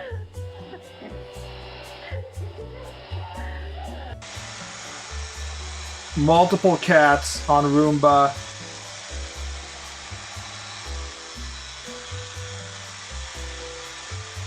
Grok, generate AI cat riding a Roomba.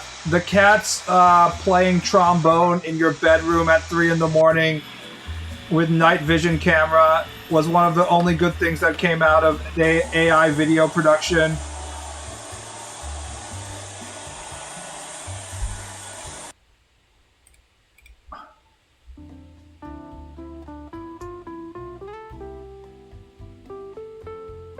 It's really that last 5 to 10% that's impossibly difficult. They figured out the rest in about 5 years. Yes.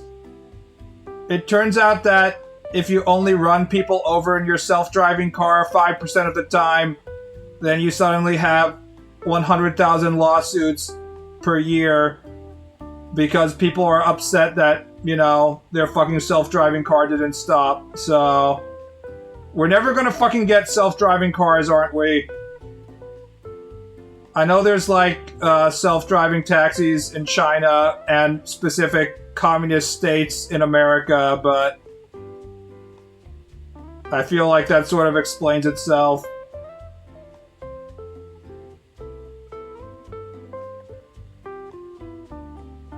I'm a fan of the fat white tourist throwing giant boulders on the glass bridge type of AI-generated videos.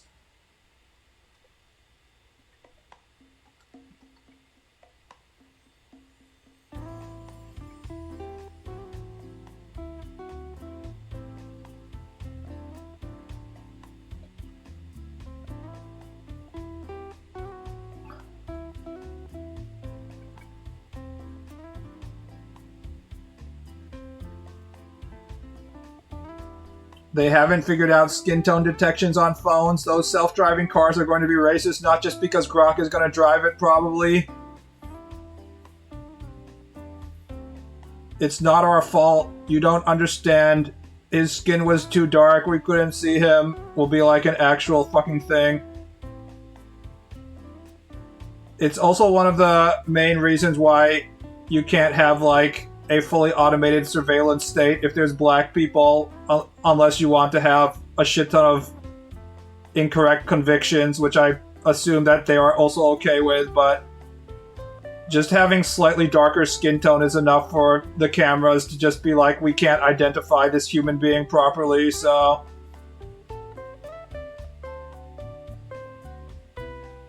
Boomers would cream themselves if they're self-driving cars. At least there would be less accidents in Denny's parking lots.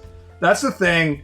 Americans are such bad drivers in the first place. I think even with like a 5% accident rate, having self-driving cars would probably be a net improvement on like how dangerous driving is as a whole.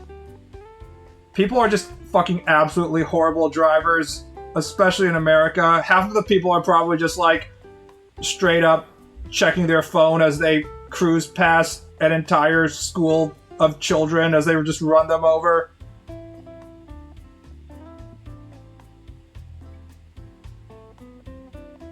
I think there were some incidents about self-driving cars hitting black people. I know there were incidents where a dude got accused of like stealing something and it was just because the camera system couldn't properly identify black people and shit like that. And he had like a complete alibi.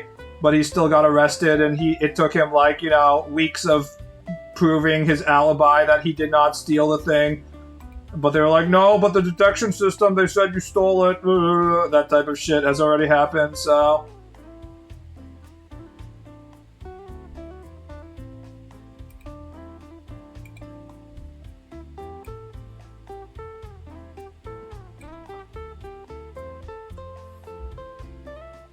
Let's draw a Gobsworth.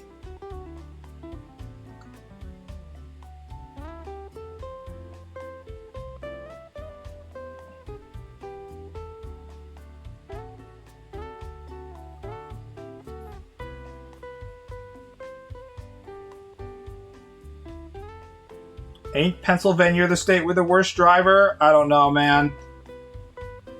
My standards are pretty high because I'm in Japan, where pretty much everybody is a really good driver. You have to be a good driver in Japan or you literally can't drive on Japanese streets, just physically. The Japanese streets are so fucking narrow that if you tried to drive on them and you weren't a good driver, you wouldn't even be able to, you know, get to anywhere. It's not like America where literally everywhere is like a massive fucking street, and if you want to park, there's like a gigantic fucking parking lot the size of a goddamn palace. You literally have to be a good driver in Japan or else you're just gonna bump into shit.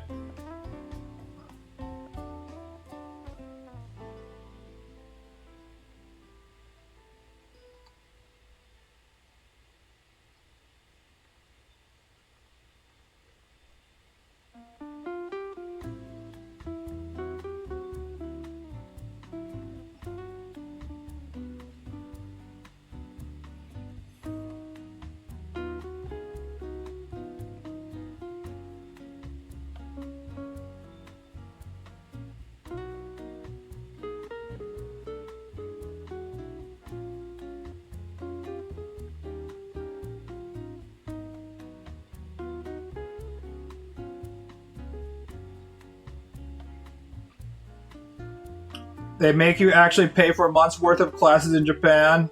They also, you also have to pay for this thing called shaken, which is like car inspection. It's mandatory. If you have a shitty car, it won't pass the inspection. The yearly fucking expansion.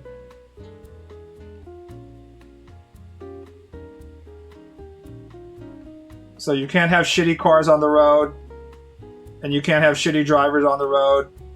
And it's pretty noticeable.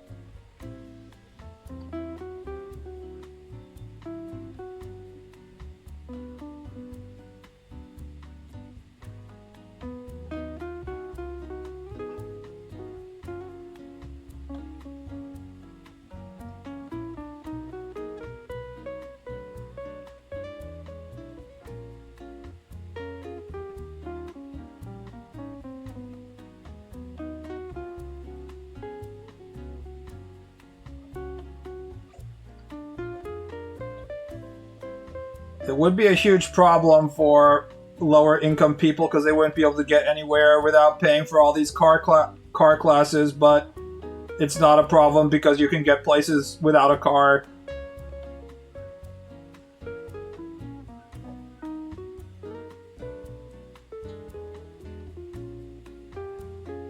No badly maintained Ultima. I haven't seen a shitty car in Japan in the 6 months I've got here, so I think the answer is no. There are no shitty cars. In fact, there aren't even any dirty cars.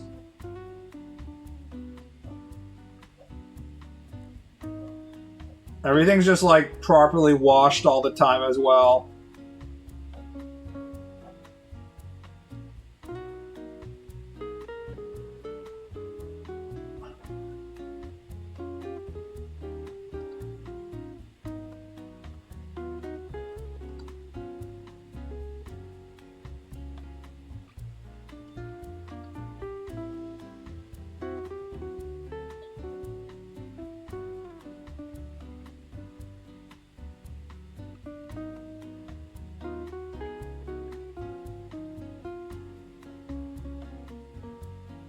It's almost like mass transit is an overall benefit to society, especially to those who can't afford cars.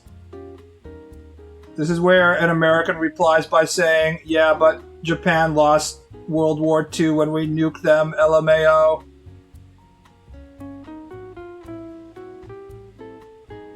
You'll drive a truck and you'll like it. An $80,000 truck that you will never use to haul anything. This is part of the American experience. If you don't have this, you're not an American. You're not a real American. Half of America thinks they never lost the war. I feel like the half of America that thinks that America never lost the war is also the half of America who claims that the South will rise again. So it would be paradoxical, but probably not in their minds. Also, America just generally has forgotten about the Korean War. It is questionable whether America has actually lost the war in the real sense. Losing a war generally means that your country gets invaded. You have barbarians at the gates, they come into your country, they take your land, and they steal your livestock, and they rape your women. That's usually what happens when you lose a war. America really hasn't lost the war if we're going by, like, you know, suffering the type of shit that comes to the civilian population. So you could argue that it actually hasn't lost any wars. It's probably why they're so eager to start them, because they haven't actually lost a war in a real true sense. They don't really know the sacrifices of it. Non-military class families haven't had to suffer from dead people in wars in a long time. There haven't been a draft in a long time as well, so that also helps.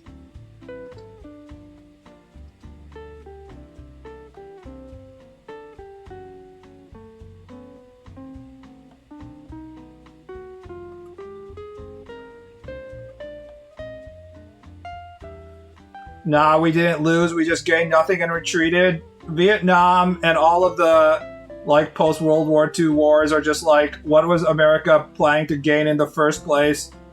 The whole thing of Vietnam is like, we must stop the spreading of communism. It's like, okay, that's a pretty vague victory condition right there.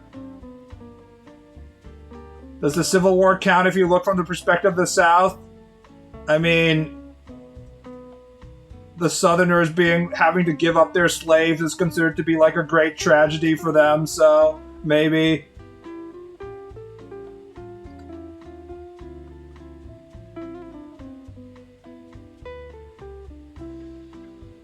But look at what happens in Ukraine if you allow Russia to invade. If you lose the war to Russia in Ukraine, what happens is you have a bunch of Russian soldiers driving into your local villages, raping all the women, killing all of them, killing all the men, drinking all the vodka they can find, setting everything on fire, leaving the entire place like a fucking wasteland, and then like raping each other in the asses in an orgy of gay violence or whatever. That's the average like Russian invasion experience. Now, not every country is going to be that bad, but it's not too far off to say that like that's the general experience of losing a war. Soldiers are just going to loot and kill everything.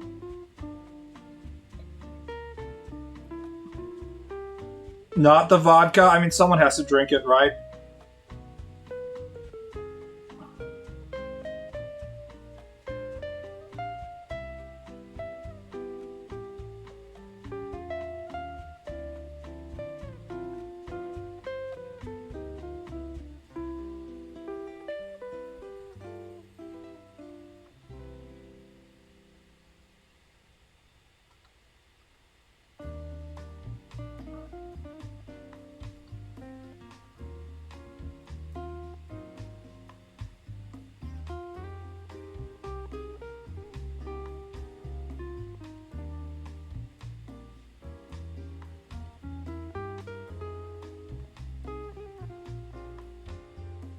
That's why Russian soldiers get the thermite drone treatment.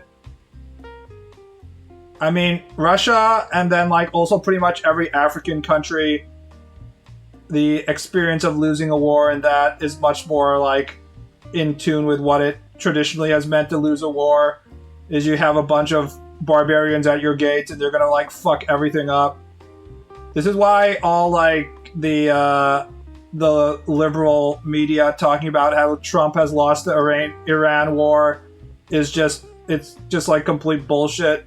Like, I know you don't like Trump, but America did not lose the war in Iran.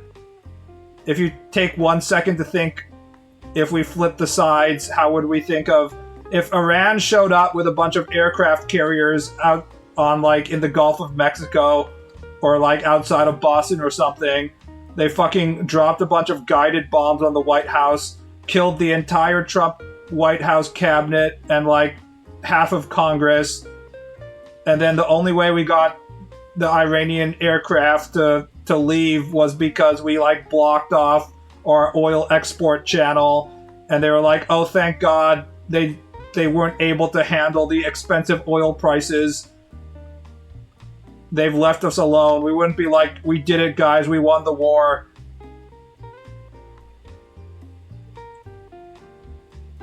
New York Times opinion pieces being like, Trump has lost the war is just like, that's just wishful thinking. I can't believe the Ukraine war is old school type trench meat grinder shit. This is what happens when you can't really establish air superiority. I don't really understand why Russia is so incapable of having any kind of air superiority. There hasn't been any like real explanation on it, but I guess the answer is that flying planes is difficult. You'd think that based on their budget differences and stuff, they'd be able to have some kind of air superiority, but they don't. Usually trench warfare isn't possible in the modern day and age because you can just like bomb it and fly over the trench, but apparently that's not the case anymore in this grinding shit.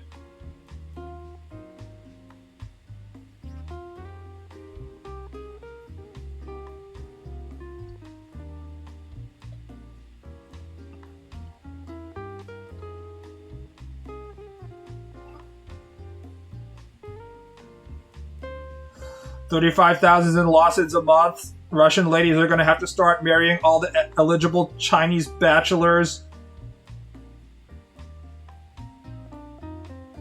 China also being like super poverty mode right now thanks to their insane levels of deflation and their real estate collapse. I don't know who has money in that area. Probably no one.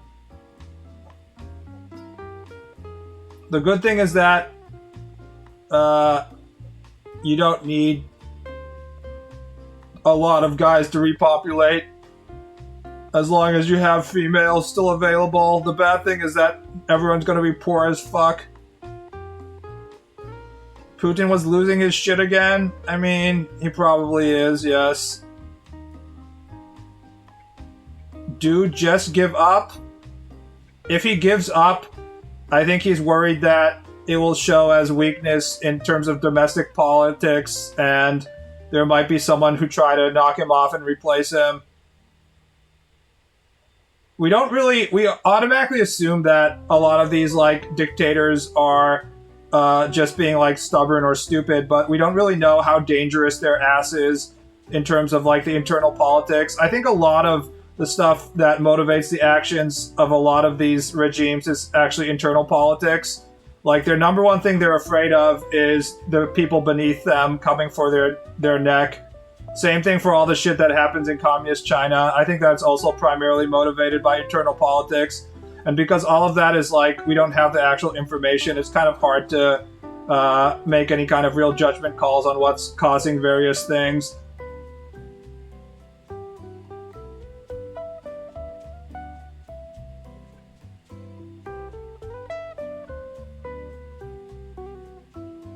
Best case scenario is you get to exit like Stalin, where you have like a stroke, and then people discover you and they just ignore you, pissing yourself, dying alone, and be like, well, we'll call a doctor, in 20 hours when we can be sure without a doubt that you're not going to survive this. That's like the best case scenario for a dictator. He was able to live most of his life without getting assassinated.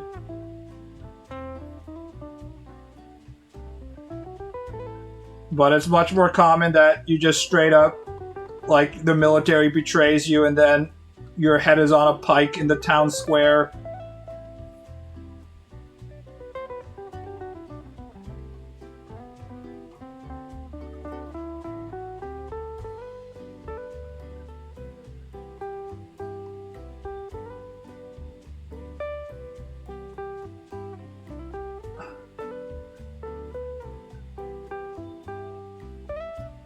It is a valid tactic in Warhammer 40,000. Warhammer 40,000 just ignores all parts of, like, the supply chain and logistics and stuff, because they're like, every time a ship has to go to a different solar system, they have to pass through literal hell, which causes everybody to go insane, and also we don't know how to make more ships, period. That's why the entire galaxy is fragmented and dark. Also, war never stops, even though we don't have the ability to make more ships. It's like, what the fuck is this shit?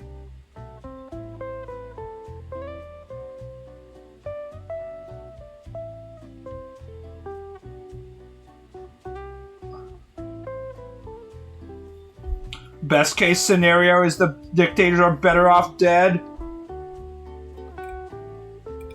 I'm saying that the dictators, they want to make it to old age, and they very rarely do.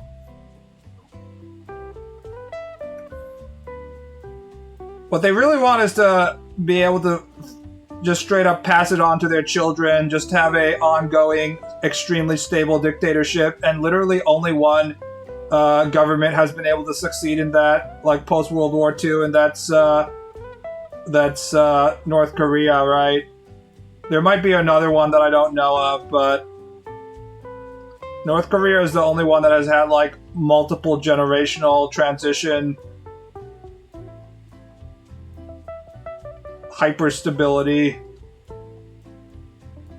Extremely Chad-like, honestly.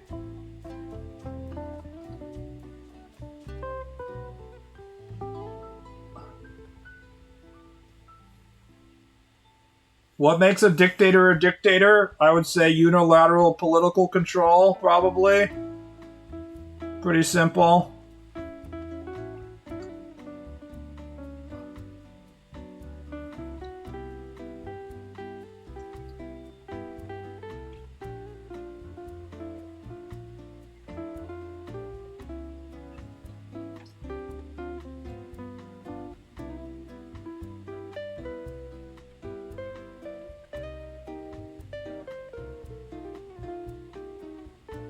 Only way to survive that long is to essentially deify yourself and also have, like, a really good setup with your military so that your military is not interested in betraying you at any point.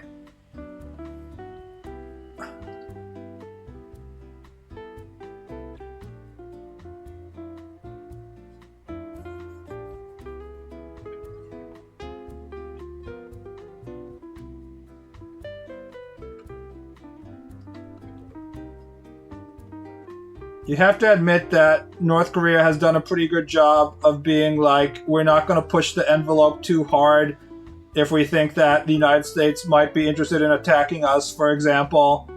Like, they'll do nuclear testing to remind everybody that, yes, we have nukes and we have a military and stuff and you don't want to attack us. But then, like, if it starts to feel like they're being too aggressive, they'll make sure to, like, tone it down and disappear from the news items again, so that people won't get too anxious about them. They've been very skillfully playing the dance of, we have to look like a target that you don't actually want to attack. We have too much defenses that you want to attack, but we don't want to be, like, too threatening, so that people will start to think, like, maybe we'll be better off if we take them off the map.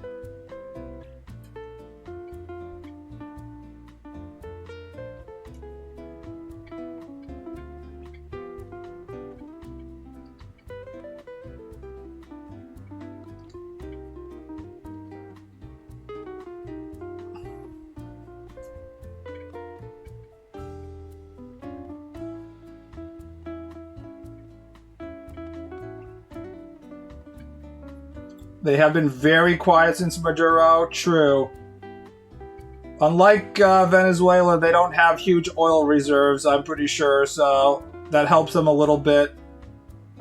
If you have any kind of oil, you're always in danger of some dumbass American president being like, we have to secure the oil! Iran has the double whammy problem in that they also have, like, Israel right nearby, so that combo is just asking for you to get attacked.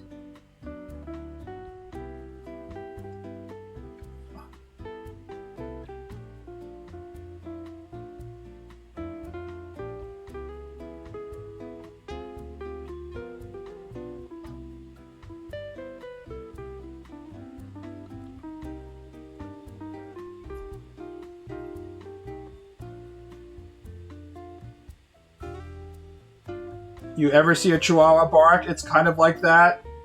It's not like that because I think Chihuahuas legitimately think that they can fight the gigantic, powerful dog. I don't think Chihuahuas know any better.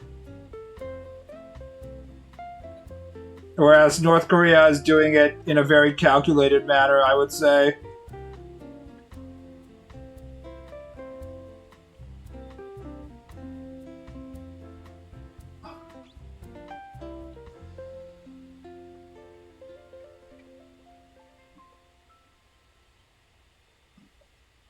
I legitimately think that Chihuahuas are stupid enough that they think that they can win the fight with the Rottweiler until their head gets crushed.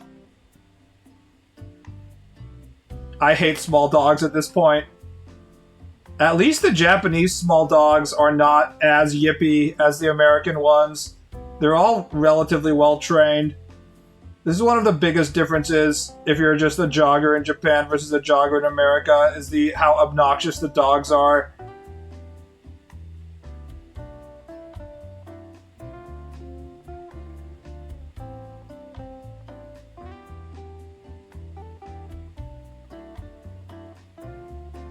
They know better to lay low and ingratiate themselves to Big Brother China. So I haven't watched any of these videos, but there's a lot of China watching YouTubers who are saying that there's a split between North Korea and China. More like North Korea isn't willing to be as subservient to China right now as they were in the past. I'm not sure what kind of tea leaves are being read that gives them that impression, but maybe North Korea feels like China doesn't have as much to offer nowadays.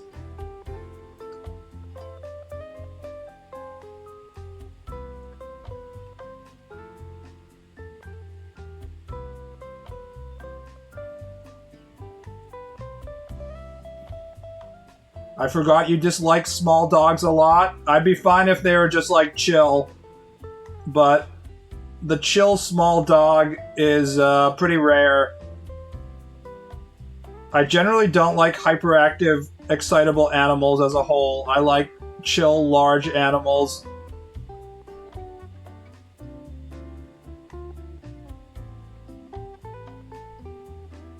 I'm also not interested in animals that I might step on by mistake and then, like, kill it. I don't want to have to worry about, like, stepping on my house pet and killing it. That seems like a really stressful way to live my life.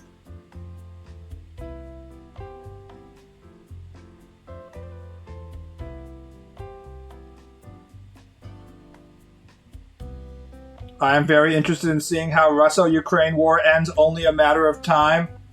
Which do you think will end first, the AI bubble or the Russo-Ukraine war? They could both go on for like another 2 more years, or they could end literally any day.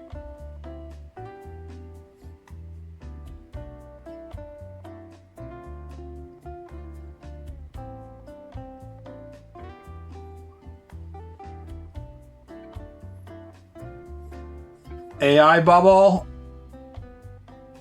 I do think that it's more likely that the AI bubble will end before the Ukraine war, but I can't say for sure, honestly, because, like, all it takes is just a end of war negotiations.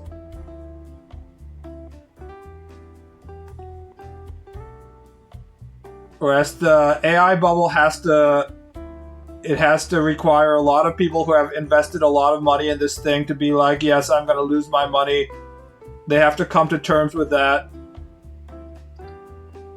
In the case of the AI bubble, you're basically waiting on the timeline for somebody who has been scammed to come to the realization they've been scammed. Which is always like a very hard thing to predict because it's like based on human delusion, so...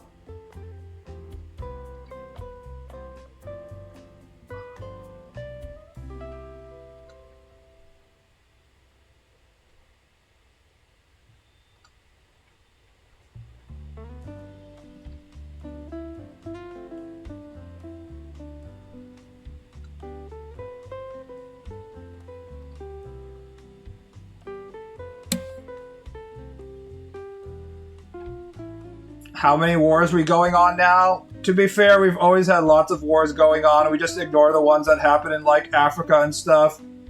We don't count genocide number 7,000 in South Sudan as, like, a war. It's just a police action with machetes. Chat says AI, but I think the war is reaching an end. I don't think it is reaching an end. Oh, I also don't think the AI... I think it's more likely that the AI bubble pops first. I think the Russian people and Putin still have quite a few more bullets in their chamber, if you excuse the metaphor.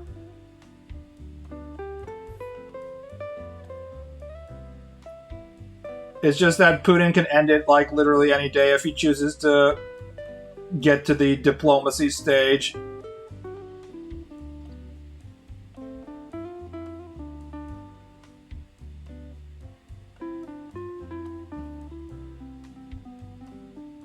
But will GTA 6 come out first? I think GTA 6 will come out before the AI bubble pops and the Ukraine war ends. I think it's actually the most likely to happen.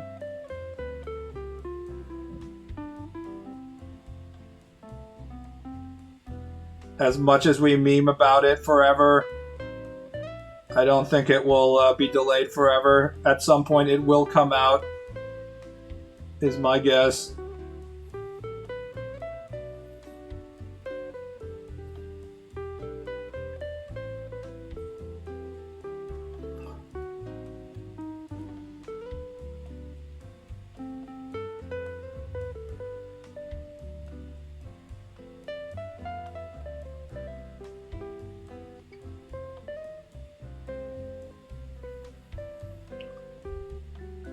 Putin is retarded. I think Putin committed the very classical dictator mistake of purging all the people that told him no.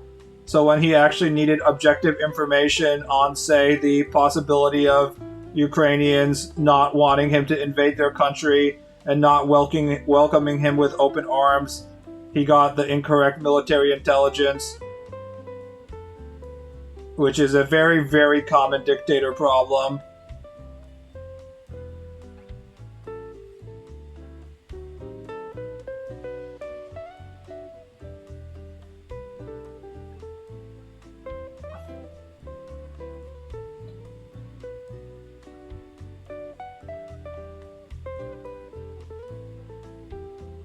By purge, you mean, oh god, what a sick fuck? I mean, it's well known that people just, like, die from poisoning all the time in Russia.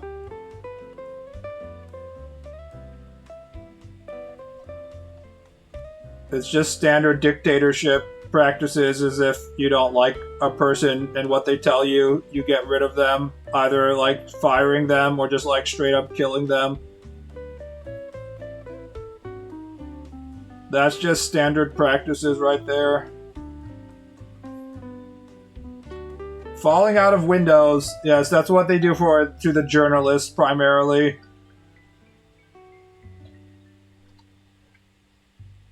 If you're a journalist, something about Russian journalists and having open windows that they mistakenly fall out of.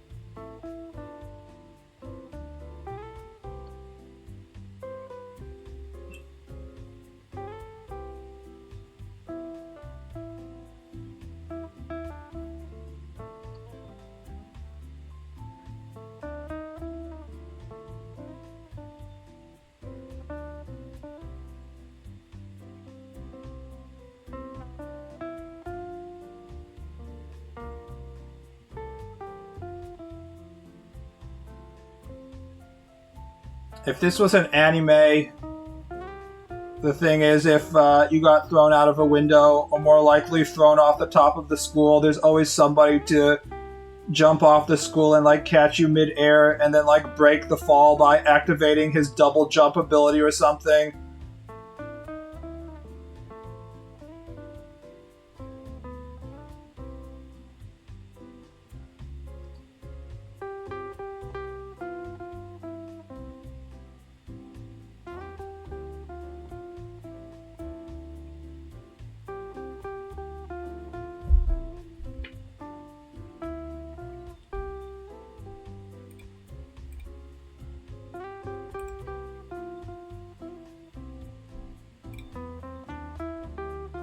Onizuka won't let me die.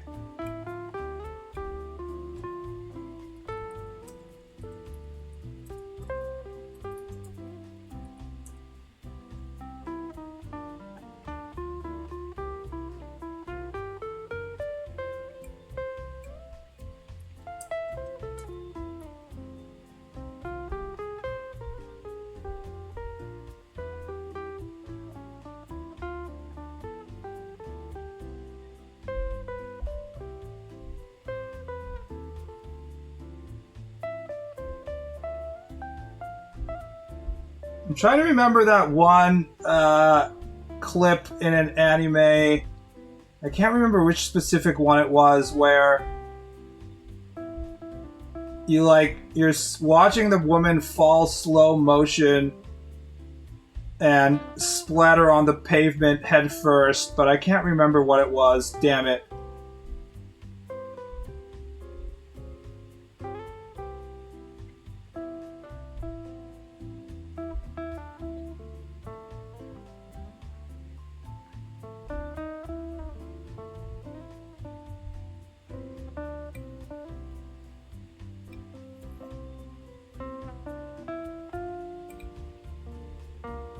Higurashi or something? No, it's, I can't remember what it is. We don't have the proper anime nerds on this. It's one where they're like looking at the pavement outside the school and they're like, huh. An anime schoolgirl just comes down and they're like, XD. Right as they're about to hit the pavement, and they're like, huh.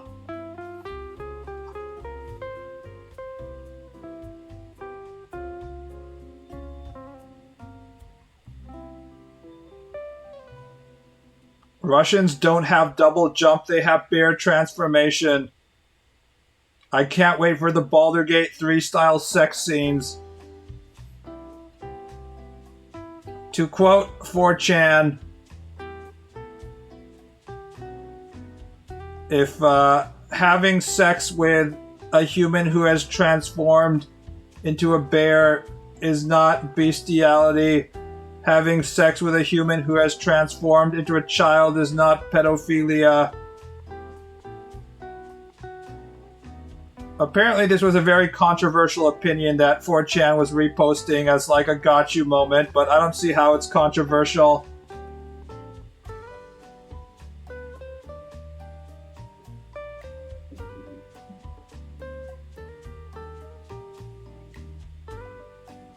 There's a few that do that sequence though. Yeah, the key is that you have to meet eyes with the kid as right before they hit the pavement.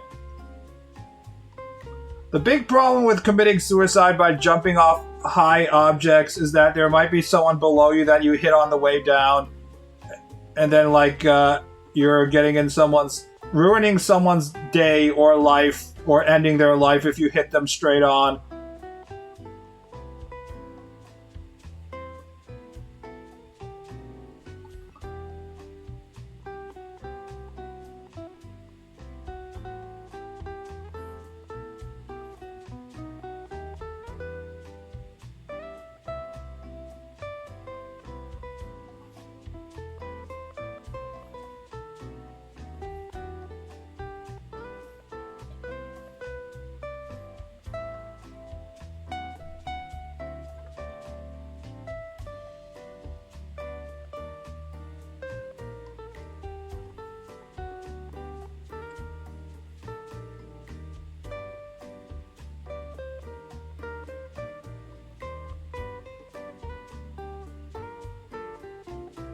Weirdest anime opening ever. Have you guys actually seen Paranoia Agent?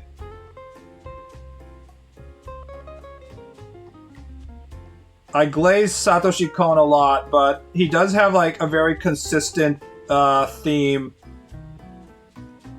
And it's just like, what if everything that we watch isn't reality and everything is just your fucked up imagination? Storyline number 5. It's like if all the people who are like, what if the Matrix, what if our real life is all a simulation and I'm just imagining shit? Like all those people who think that the Matrix is like the most profound shit ever. It's like that, except it's actually good, is basically what Satoshi Kon does in pretty much all of his movies, except maybe Tokyo Godfathers. I don't think that had any real like mind-bending shit.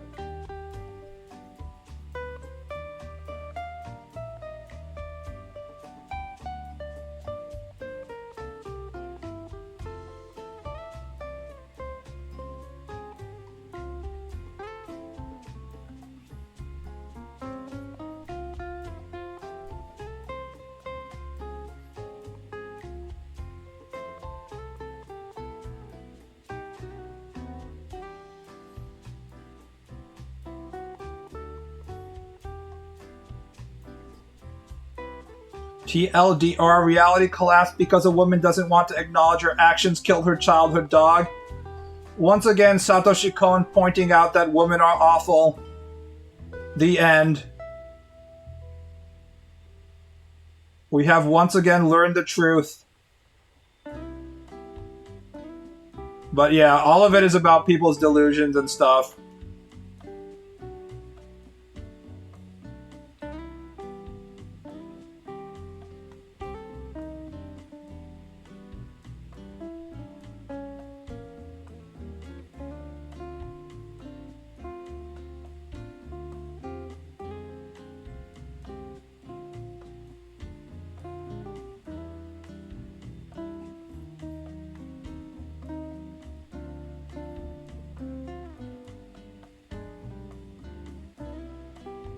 Personally, I'm a fan of Perfect Blue for reasons. I'm sure Hystrixia knows what those reasons are. Pornography wasn't very available to people of my class back in the day, so you had to use what you had available to you.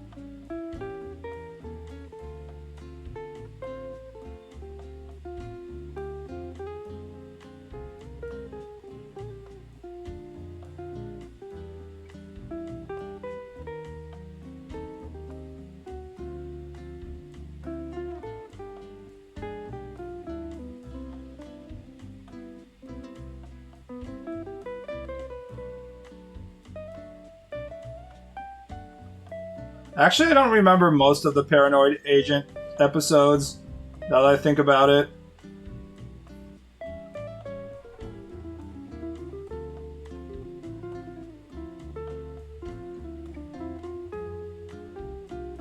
It's been a while. NHK had Suicide Pact episode, Common Japanese Team Sports. The American team sports is mass shootings, Japanese team sports is Suicide Pact. That's just a cultural difference right there.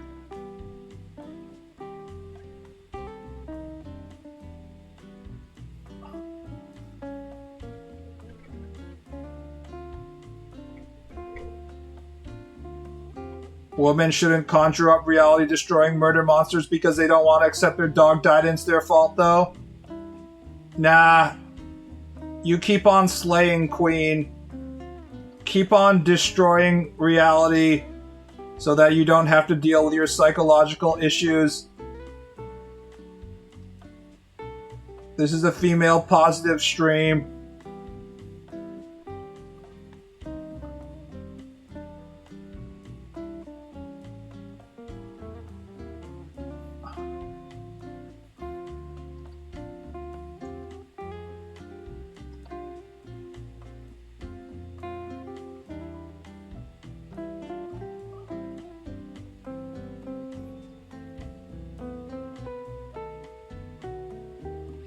I mostly love watching Maniwa going all Agent Mulder as the series progressive. Is that the older cop?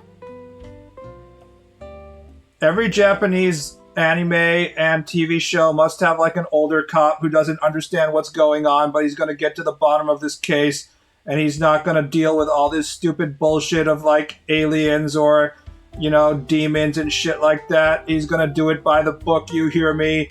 And also he's going to go and get a drink. Maniwa is the younger one. Okay, I can't remember who's who.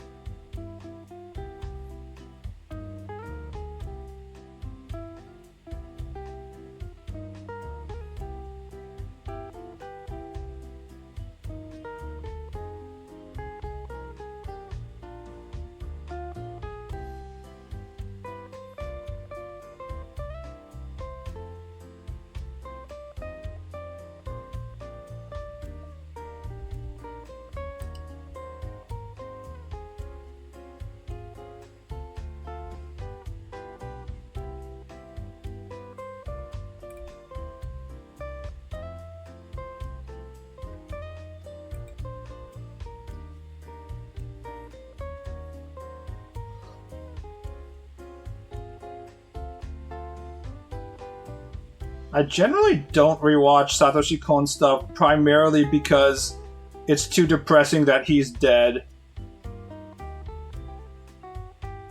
Do you have anything like that where you're like, I like the creator so much and it sucks that he's dead?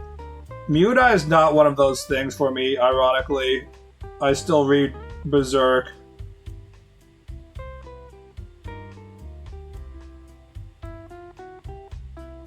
I also have this problem with KyoAni stuff as well.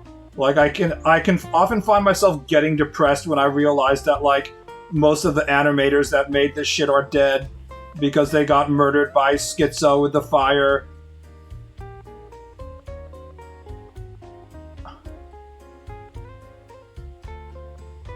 I wish I didn't feel that way about Toriyama, but I do. I don't really feel that way about Toriyama. I feel like he ejected everything he wanted to eject. I think it only affects me if I feel like a lot of people left something on the table and they weren't able to produce as much as they had to produce.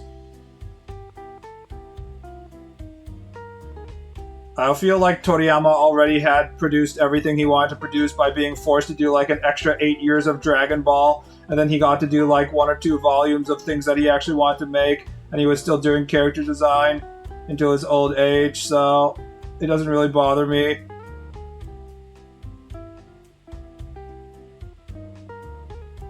I feel that way about High School of the Dead guy. Yeah, but that's just the writer. I think 99% of people who talk about how the High School of the Dead guy is dead don't know that it's the writer who's dead and not the artist. Because who the fuck talks about High School of the Dead being like, oh, the writer was so talented? It's just like standard-ass zombie plot, except set in Japan. 99% of it is just the big titty girls that everybody likes. Well, the big titty girls are still being drawn.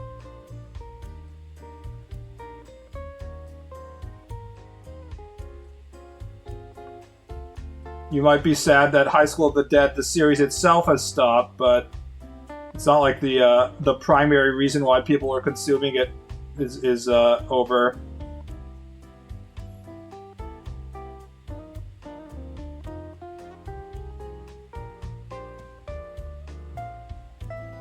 He trained an apprentice in his art style to continue his work. Yeah, but the Dragon Ball Super, Toyotaro is not a good Toriyama replacement to any degree, I would say.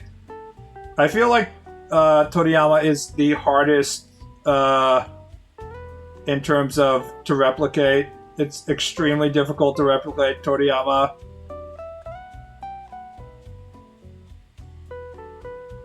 It just doesn't look like him.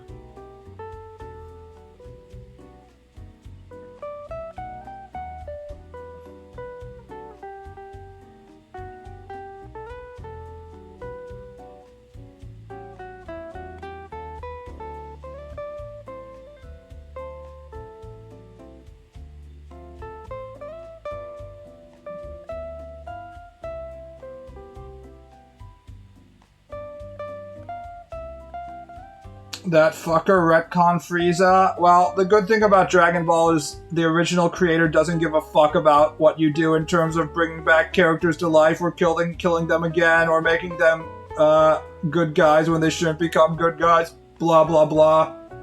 Toriyama don't give a fuck. He did not take his manga plot lines that seriously.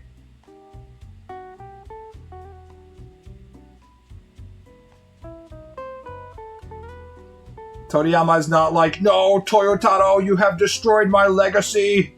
You don't give a fuck. He's just like, sure.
Toriyama would never call Disney white slavers if they got a hold of Dragon Ball. Who called Disney white slavers?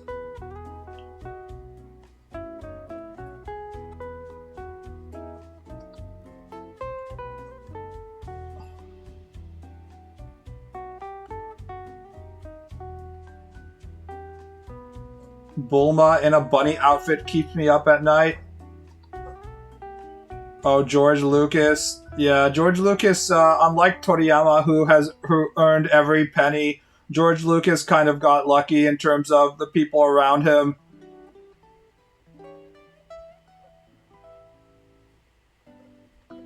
He, like, the popularity of Star Wars is about, like, 50% George Lucas's vision, and the other 50% the, extremely talented people he got lucky enough to get surrounded by to execute his vision.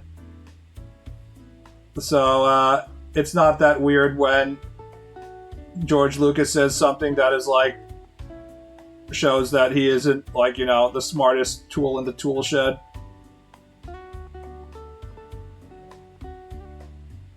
Got lucky? What bullshit? It's not like George Lucas personally discovered John Williams, for example. He just happened to be in position. He got lucky in terms of the studios and the people that were there to work with him. He got some of the most talented individuals of all time to execute Star Wars. If he didn't have like god tier special effects people, god tier music composer, god tier blah blah blah, Star Wars wouldn't have been what it was. He had an extremely disjointed plot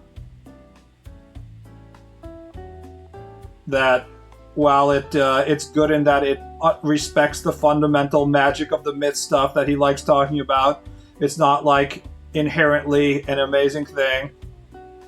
Most of Star Wars come from the artistic execution of people who are able to take George Lucas being like, and then they're on this giant, swamp planet, and then someone was like, okay, I have to draw a extremely cool looking swamp planet and shit like that.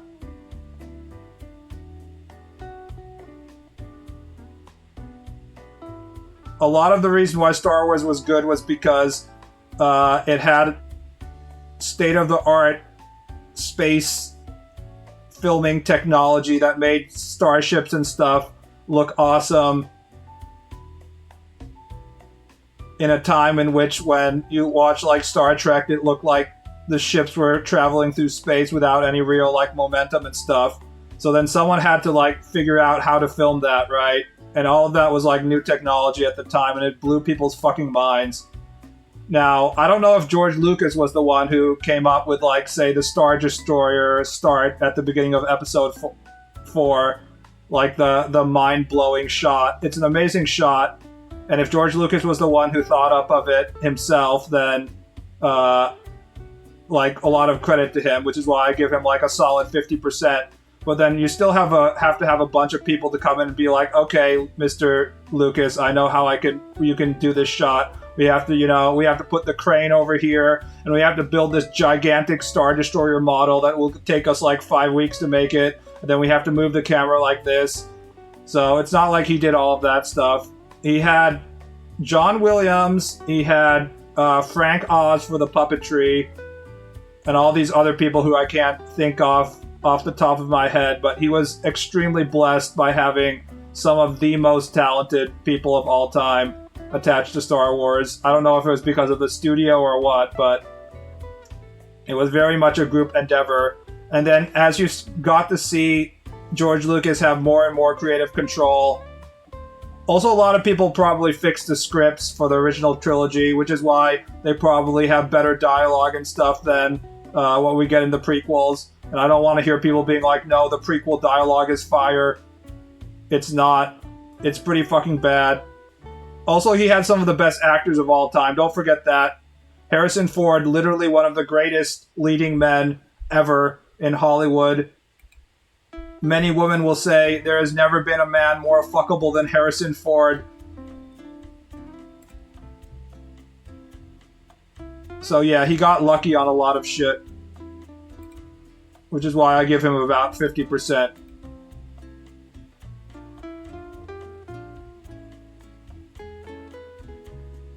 Lucas told Williams to keep the choir in Duel of the Fates. LOL, look it up, it's true. I'm saying he's responsible for 50%, but he's not the one who composed Duel of the Fates. Also, Duel of the Fates would still be a fucking banging track, even without the choir. So, yeah. Your mom would disagree. Yes, my mother hates 90% of men, but she's also a feminist, so it all balances out.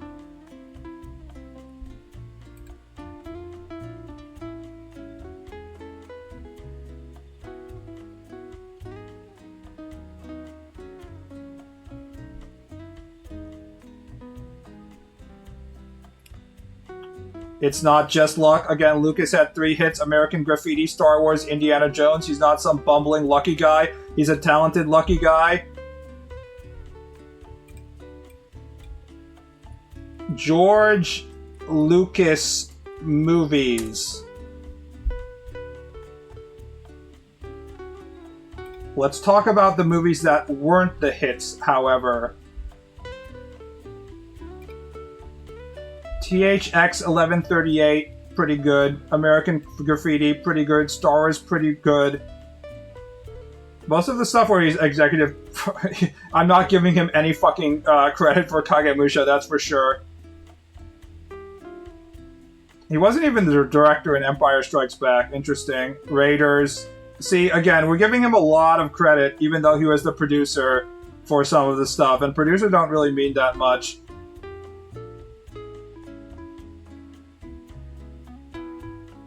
He did a Mishima movie. He was the executive producer for Labyrinth. If there's any evidence that you want for where Lucas wasn't a fucking genius producer or a writer or a director, you need to look no farther than fucking Howard the Duck. What percentage of you people have seen Howard the Duck, guys? Because it's actually very, very Lucas in the type of shit that he likes. George Lucas loves the kind of, like, child-friendly puppets and shit like that. And whenever he goes in that direction, it always produces shit that everybody hates, like the Ewoks.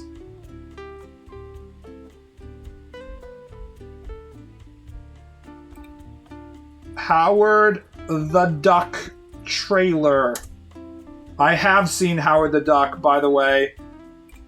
It is one of the fucking all-timers of horrific puppetry. Lucas loves silly puppets. Yes, he really does. And I do that too, but I'm also not like a fucking child, so... Where's my music? Yeah. I really liked the Ewoks as a kid, so it worked.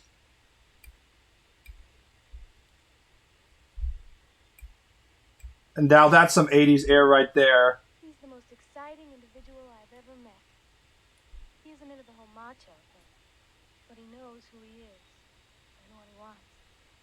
What is she saying? I can't even hear her. Thinks of him as a hero now, but I share his feelings, and he's touched my soul. And right now, I would give anything to run my fingers through his feathers. George Lucas presents an electrifying new comedy, Howard the Duck. More adventure. George Lucas presents. Oh shit! They don't even. They even have the footage. Oh, they're not showing the fucking duck. Howard sent to Earth opening scene. I've successfully purged 90% of this horror from my brain. Super job, kids. Charles and Madge, come on, let's hear it for him, folks. What's the matter, George? Jock itch again? I've got just the thing. Here, why not take a shot of new Shorts Blaster? It's guaranteed to wipe out feather fungus in even the most active crotches. Shorts Blaster. In addition, you won a new car. But that You have to admit that the whatever the suit is, however the suit is working, is pretty impressive, but it's also horrific. He's dead. Yes, Willow is a huge Lucas. Like, when Lucas actually gets a lot of the political power he gets to produce the shit he wants to produce, he tends to produce shit like Howard the Duck, Willow, etc. Land Before Time, Last Crusade. And then this is where he returns to fully having control over director, script, and the producer, the prequels. And people who are like, no, the prequels are good. It's like, are they? There's more, like, cringe stuff in here than people would want to admit. Lucas actually has a very easily noticeable what he likes signature to his movies, and it's basically Jar Jar Binks. People fucking try and purge Jar Jar Binks from their brain, but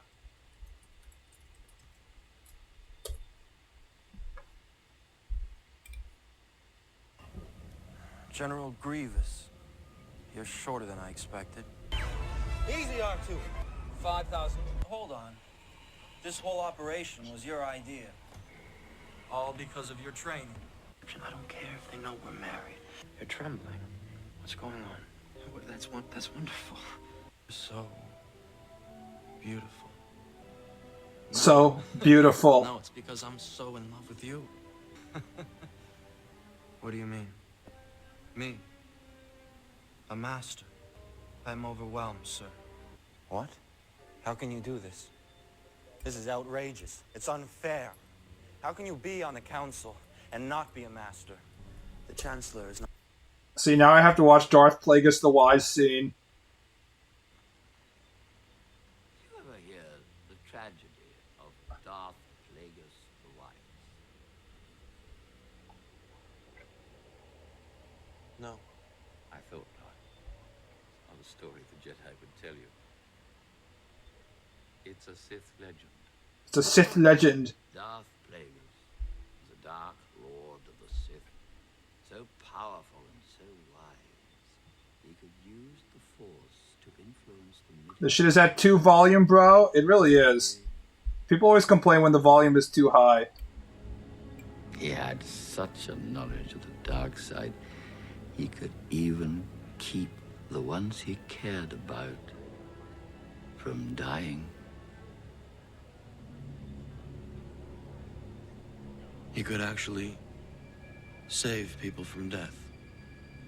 The dark side of the Force is a pathway to many abilities some consider to be unnatural.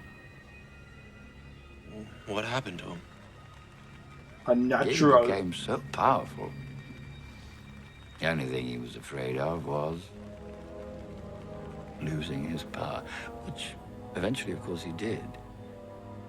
Unfortunately, he taught his apprentice everything he knew. Okay, Then that's enough Palpatine posting. The cinematography is just too different when you compare the two. You don't even need to explain. Just compare the prequels to the sequel trilogy. If you're saying that the Disney movies suck, I don't think there's anybody on this planet who would disagree with you. I'm just saying that the prequels, we fondly remember them, but they're not, like, insanely great. They have a lot of very cool ideas. What's good about George Lucas is that he has very strong inspirations and he has a very strong idea of what stuff he thinks is cool and what he wants to have in his movie as a whole. And, you know, you see that shit in, say, the pod racing of episode 1.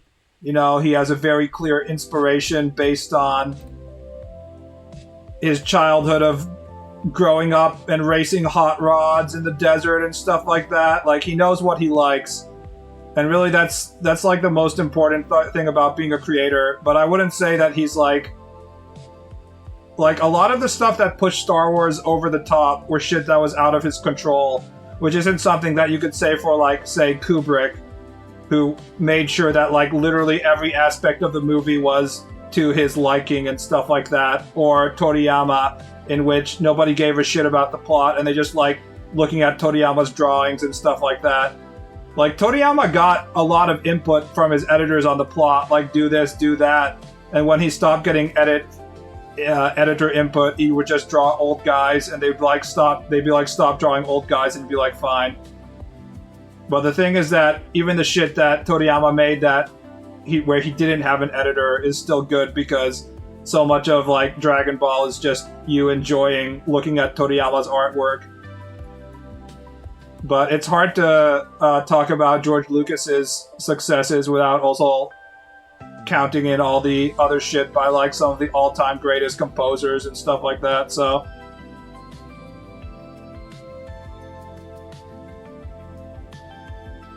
Kubrick complained that Lucas didn't direct episodes 5 and 6, but he liked American Graffiti and Star Wars. I mean, everybody likes Empire Strikes Back, so... I think everybody hates the Disney versions, but I don't think it's absolutely necessary for Lucas to direct shit, as long as he gets enough, you know, creative control, which obviously he didn't have during the Disney campaigns.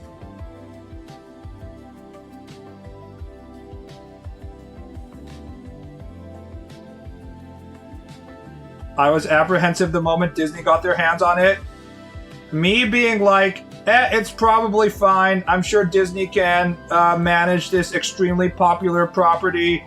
They're doing a good job with making Marvel comic stuff more approachable to the masses. I don't think Marvel is being mismanaged.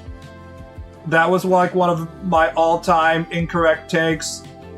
Me being optimistic about the Disney purchase of Star Wars. I was just like, the prequels weren't that great. So Disney might be, it might be some good outside input. Surely they will not fuck this up once they've paid so much money for this extremely valuable IP, he said, completely clueless. We were all fooled. I guess not Hystrixia. But I got off the bandwagon super fast. I got it off of it after like 15 minutes into A Force Awakens. The first 15 minutes of A Force Awakens, I was still like, oh yeah, this is what I want. Yeah. Look at this giant crashed Star Destroyer. That's so cool. And then I was like, oh wait. Uh-oh, this is going... Wait, are they just gonna do the New Hope exactly again? They're just gonna have a New Hope again? And then I fully got off the bandwagon when they were like, this is Star Killer Base! It's not just the Death Star, it's even bigger. We converted an entire planet into a laser. That's right, it's so big, we converted the planet into a laser, and it's gonna shoot a beam through space. It's gonna go through hyperspeed, and it's gonna come out the other side, and it's gonna hit Coruscant, the center of the fucking galaxy, and then everybody on that planet is gonna die, and we're not gonna give a single fuck about how this affects, you know, the rest of, you know, the living world in which Star Wars lore is based on. I was like, fuck. The entire fan base is fucked. I should have seen this coming when they were like, the expanded universe doesn't count. But, yeah.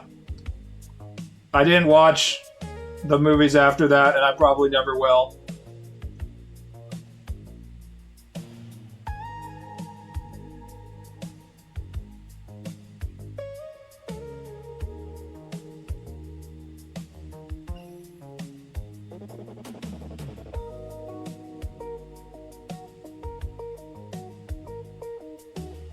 We talk about this a lot, but I feel like people need to talk about it even more. Because Star Wars was literally the most valuable IP on the planet of all time. And they were able to like fucking tank the value within like 5 or 6 years. It's just straight up insane.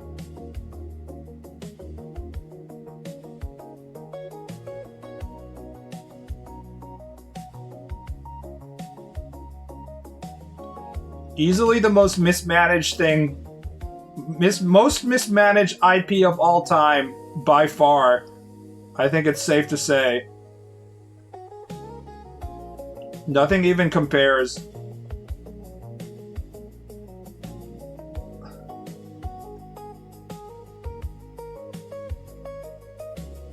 More than Pokemon? Here's the thing. As much as we in this chat are laughing at Game Freak and Nintendo and shit, the Pokemon consumers will still mindlessly consume whatever version of Pokemon that's released. And Disney thought that Star Wars consumers were on the same level, and yet for somehow, just like somehow Palpatine returned, somehow Disney was able to demotivate their entire fucking fan base. And now, those rabid fans that would have went to any Star Wars premiere opening won't even, like, you know, watch it on streaming. It's pretty crazy.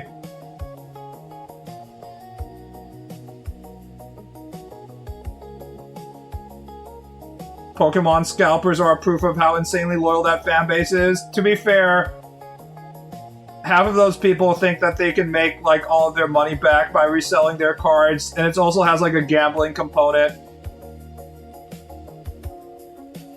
People will do a lot of stupid shit if they think they can make money, so it's hard to tell what percentage of scalping comes from speculation, scalpers selling to other scalpers and other speculators, and then like actual true blood Pokemon fans, and then people who are just can't, hold back on their gambling addictions, because it's like a combination of those things. Where you can really see the stupidity of the Pokemon fan base is people buying the games again and again, even though their quality is so low. That Game Freak can basically release a video game that has the graphical abilities of like a Nintendo 64 game or something, and be like, no, it's fine.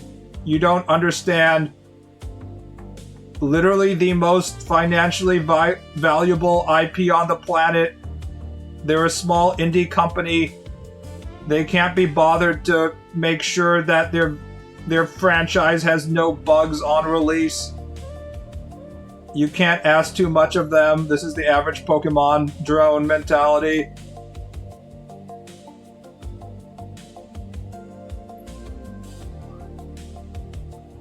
They are literally on Twitter being like, Nintendo, please sue this company. Pocket Pair is producing a better video game than Pokemon, and it features capturing monsters. We can't let that happen. Pokemon, sue these people. Sue them now. Ree! Imagine if Star Wars fans were like 20th Century Fox. This producer made Firefly. This space opera fantasy, sci-fi fantasy, is clearly inspired by Star Wars.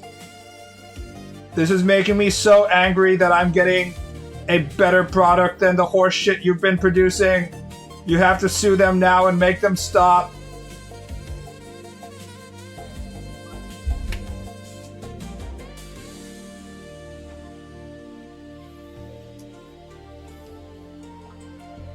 My only relationship to Pokemon in 2026 is me looking for pornography of Pokemon girls with tits and ass that are like 10 times larger than the original artwork of them getting fucked by Hypno.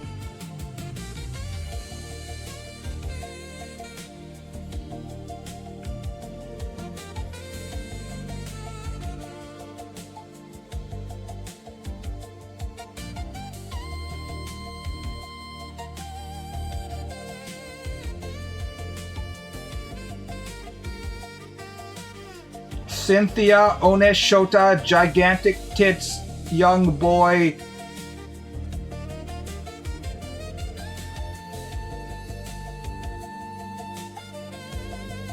The reason why the Hypno has to fuck all the Pokemon women is if it doesn't, then they'll start attacking the little boys running around. So it's a sacrifice that the Hypnos have to make to protect the kids.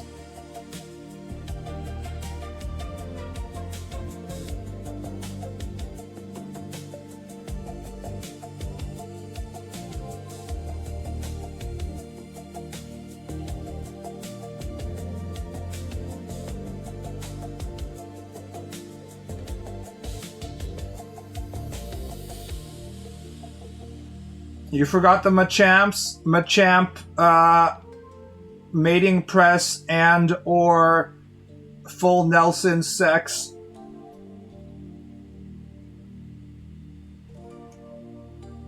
Easier to hold up the small female if you have extra arms. Surprisingly little tentacle porn if you think about it. If you think about the total amount of Pokemon porn. There actually isn't much tentacle porn.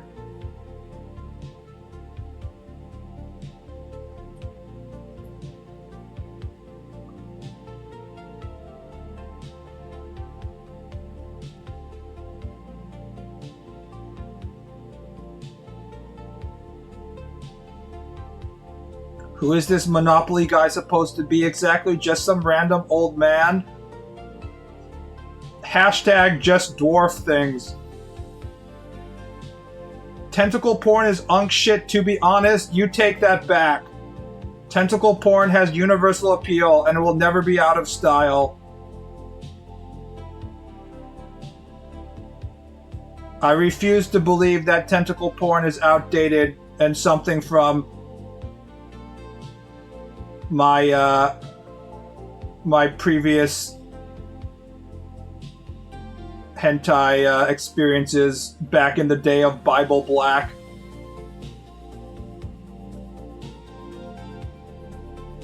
Tentacle porn is a time-honored tradition. You see, the human body, the male body, it only has 2 arms, 2 arm appendages, and 1 penis appendage, and then maybe your mouth. These are not enough objects to constrain, hold up the female body, and then penetrate various orifices. In order to give the female the full body experience, we need to have tentacles. Tentacles are a universal, timeless desire for both the male and the female to give the full body deep dickings that we all deserve. Never forget that.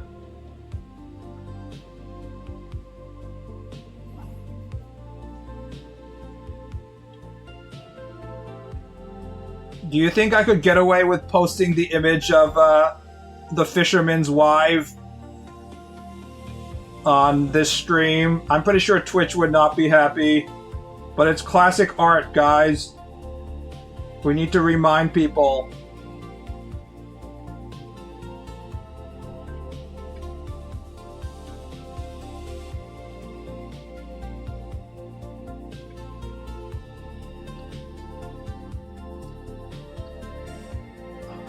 It is classic art.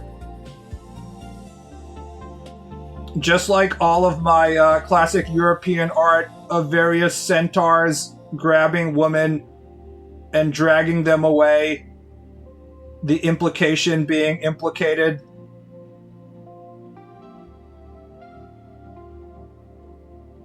The virgin Western artist versus the Chad Japanese artist. Virgin Western artist has to be like, actually, this is a Greek myth, and the centaur is just carrying her on her back because, you know the myth, guys. I'm not actually allowed to draw the dick entering the vagina. The Catholic Church doesn't like that. Meanwhile, Japanese artists be like, LMAO. What if this bitch just be fucking an octopus? LOL, that would be hot as fuck. Let me produce this as a woodblock print so we can print 10,000 copies of it and spread it around Edo, Japan so that everybody can look at the octopus sex scene. LOL.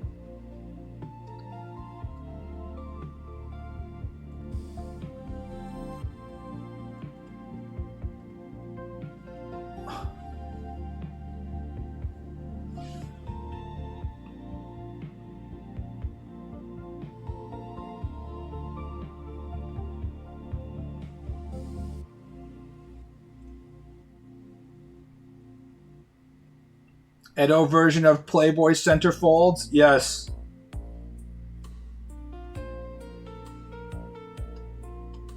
This is why so much of famous ukiyo-e art has been sent overseas, because basically all the Japanese people who had all these ukiyo-e woodblock prints were like, sure, you can have them.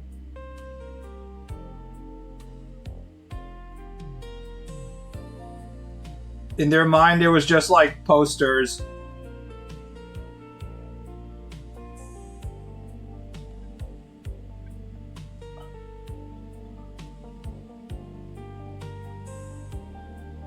I think Xanadu OVA is the only time I've seen somebody insert their tentacle fetish into a safe for work show outside of Sword Art Online. I mean, have you guys watched, say, Queen's Blade? I don't know if that counts as safe for work. Theoretically, it's safe for work on only a theoretical level, but theoretically, it is still safe for work. There's an entire Queen's Blade character dedicated entirely to the female is just like a random, like normal woman, but she has like a magical staff or something that's just fucking tentacles. I forgot her name.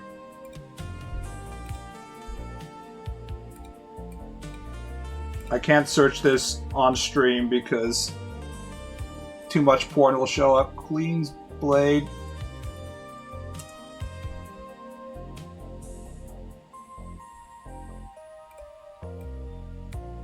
Nyx is her name.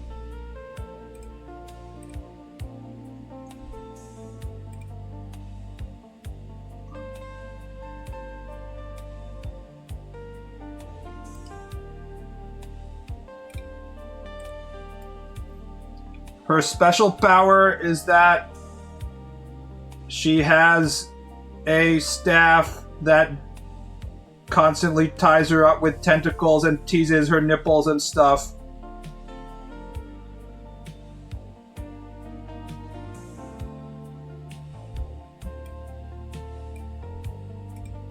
Safe for work, by the way.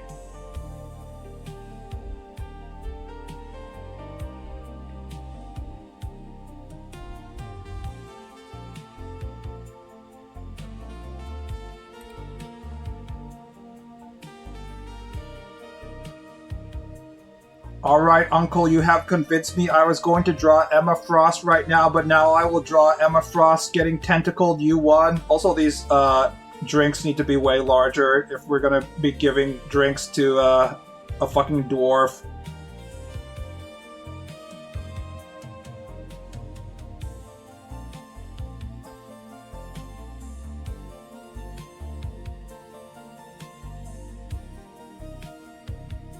How big can we go without the line seeming too weird?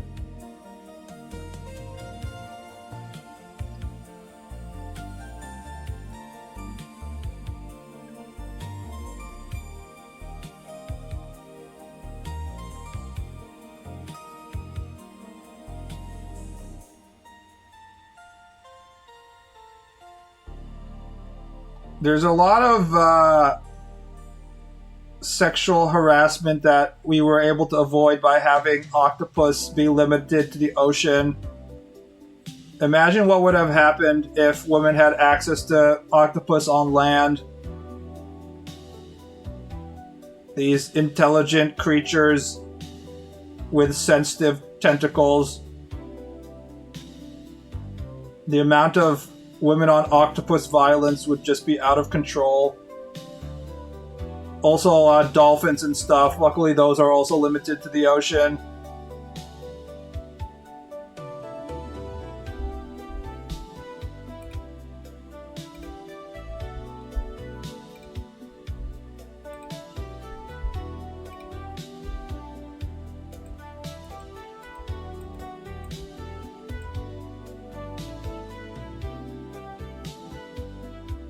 Have you seen what the octopus can squeeze their way into? Yes. Octopus have their beak, and everything that isn't their beak, they can basically fit. If they can fit their beak through the hole, they can fit everything else through the hole. Dolphins are already sex pests. What is it about dolphin, like, what is it, like dolphin vagina secretions that cause men to have, like, insane erection and drive them crazy or something? I don't know if that's true or not. It seems like a dangerous thing to be screwing around with, I feel.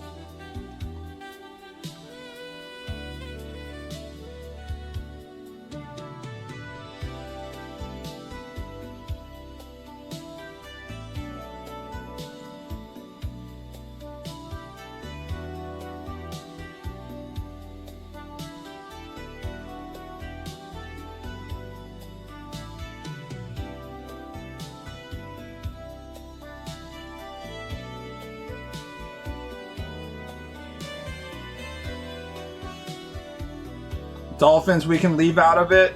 Dolphins exist to be eaten by the Japanese.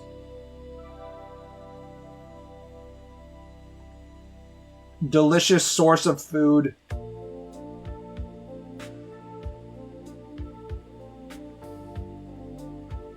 I have not seen any whale meat in my local supermarket, by the way. I might not be looking hard enough.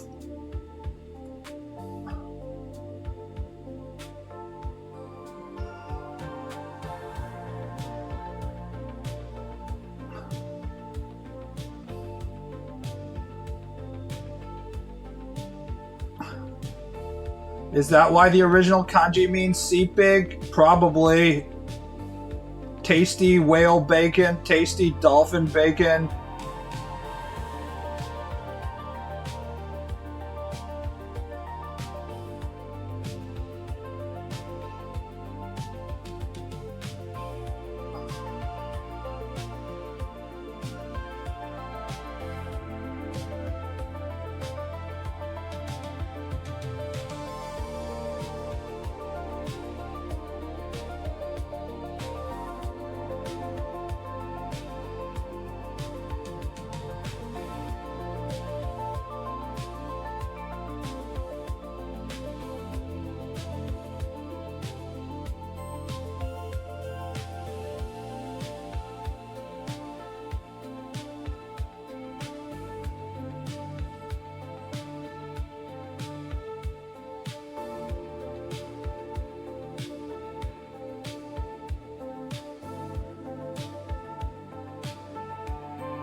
Let's ask AI.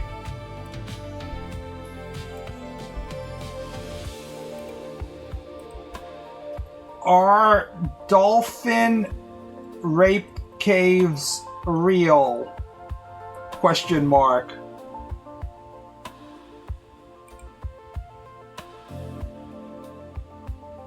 Reddit says, no, dolphin rape caves are entirely fictional. The concept originated as an internet hoax and a meme, which included a fake website and a custom Google Maps layer pinning random underwater locations to prank users. While the caves themselves do not exist, the myth grew rapidly because it was built on real, well-documented aspects of aggressive dolphin behavior. How the fuck would we know that dolphin rape caves aren't real? How would you track that? That's like saying the devil isn't real.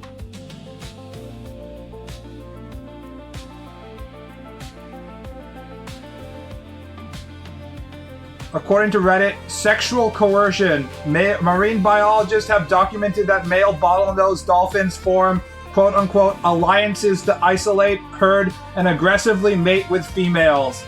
Yes, I like the terminology they're using. Me and my friends formed a quote-unquote alliance to quote-unquote aggressively mate with the blackout drunk female we found at a bar. Because it was only aggressively mating, we should not be charged with a crime. We were just an alliance.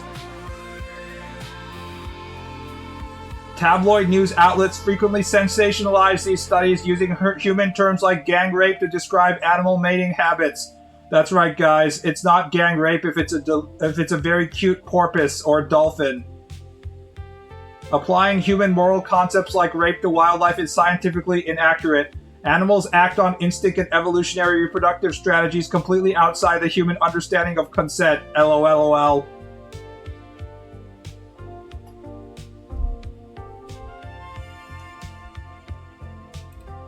I like how they're just like, you can't judge these dolphins by human morality, guys.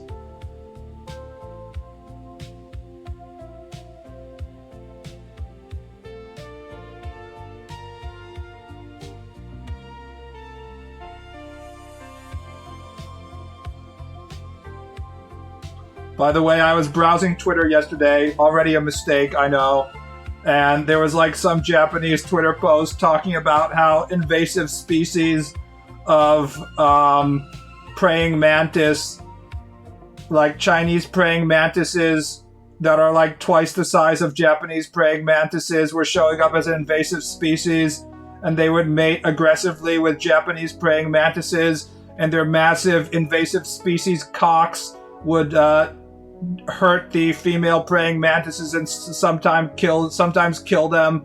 So they were talking about how this is like clearly a metaphor for what's happening to humans in Japanese society. And I was just like, no, it isn't. I know you guys desperately want to believe that big black cocks are real, but they're not. There is no gigantic foreigner Giga Chad with a penis that's so large it can split Japanese females in half, cucking you. I know you want to believe that's the case. Why is it that like guys of literally every country, whenever they have any kind of opportunity, are like, this foreign barbarian male is invading my country and fucking all the females with their gigantic cocks that I can never, fight against because my cock is tiny. We literally see this in the porn of like literally every country except India, I guess. I think it's the Indians that actually browse BBC the most, but the anti-immigrant rhetoric is crazy in Japan. What are you talking about? America is the country that has like the 10 trillion websites of BBC porn. It's exactly the same fucking thing. We just don't have enough black people in Japan to support our native BBC population without thinking about foreigners coming in. America already has the BBC stand-in the first place, so they don't need to be like foreigners are the ones who are doing it.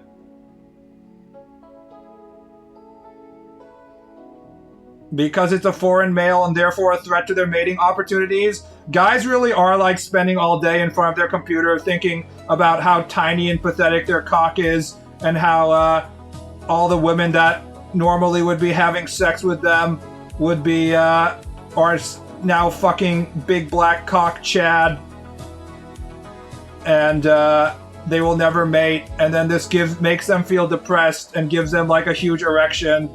In Japanese, this is called utsuboki, which literally means depression erection. Once you have achieved your depression erection, you masturbate while you sit in the corner crying about the fictional girl that was supposed to marry you. This is why NTR is literally the most popular among the porn categories.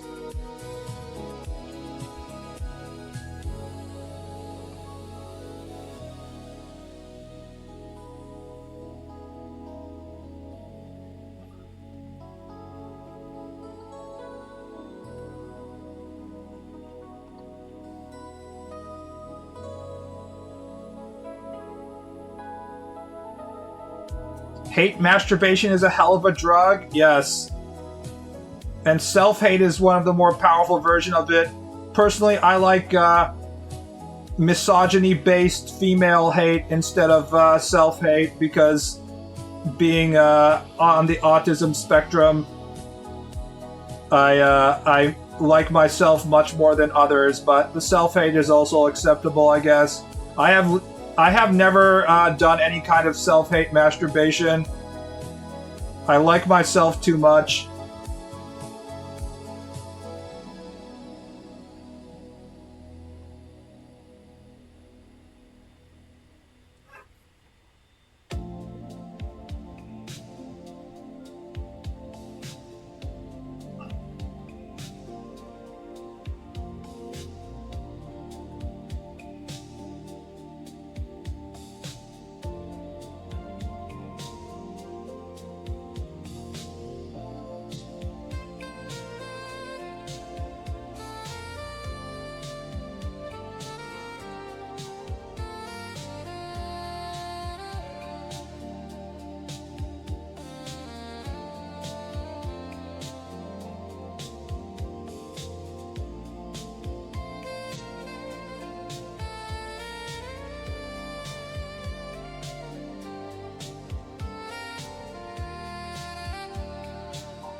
Also, Dark Elf Wife totally drugs poisons her tea guests.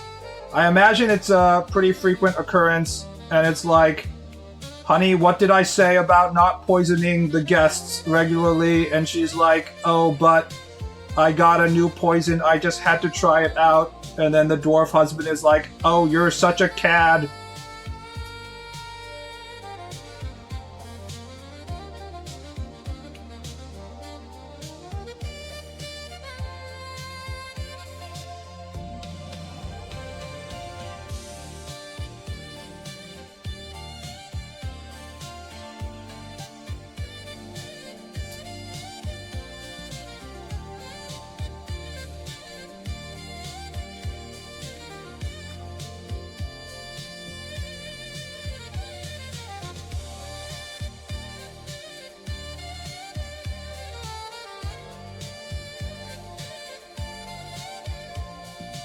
I'm trying to do the Gibson girl shading and stuff, but it's very difficult, obviously, because he's a much more talented artist than I am. Just all of this line work to create advanced lighting.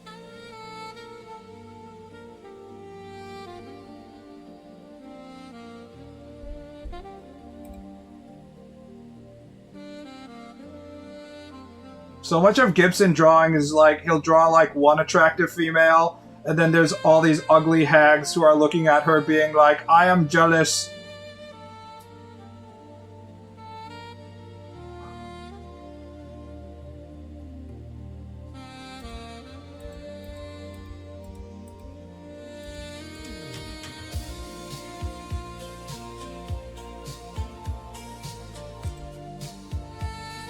This is very understated line work. I wish I could get there.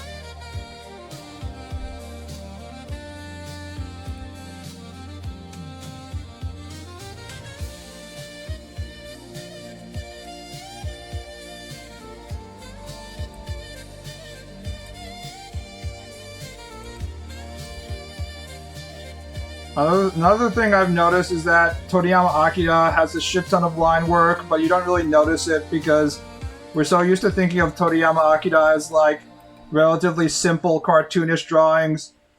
But if you look at how he actually builds the page, he has like a shit ton of shading in a various different places. Like even underneath the neck, he has very like small shading here, shading here, shading here. Shading here. He does a shit ton of shading on the black parts of this glove instead of just making it black, for example. Shading here. Shading underneath the eyes, shading underneath the neck, shading in some of the neck muscles. It just doesn't like show up as shading when you look at the image.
Alright, guys. I am gonna have to do more shading off stream so I can really focus and do some more difficult shit. See you around, boys. Good night. Have a nice night.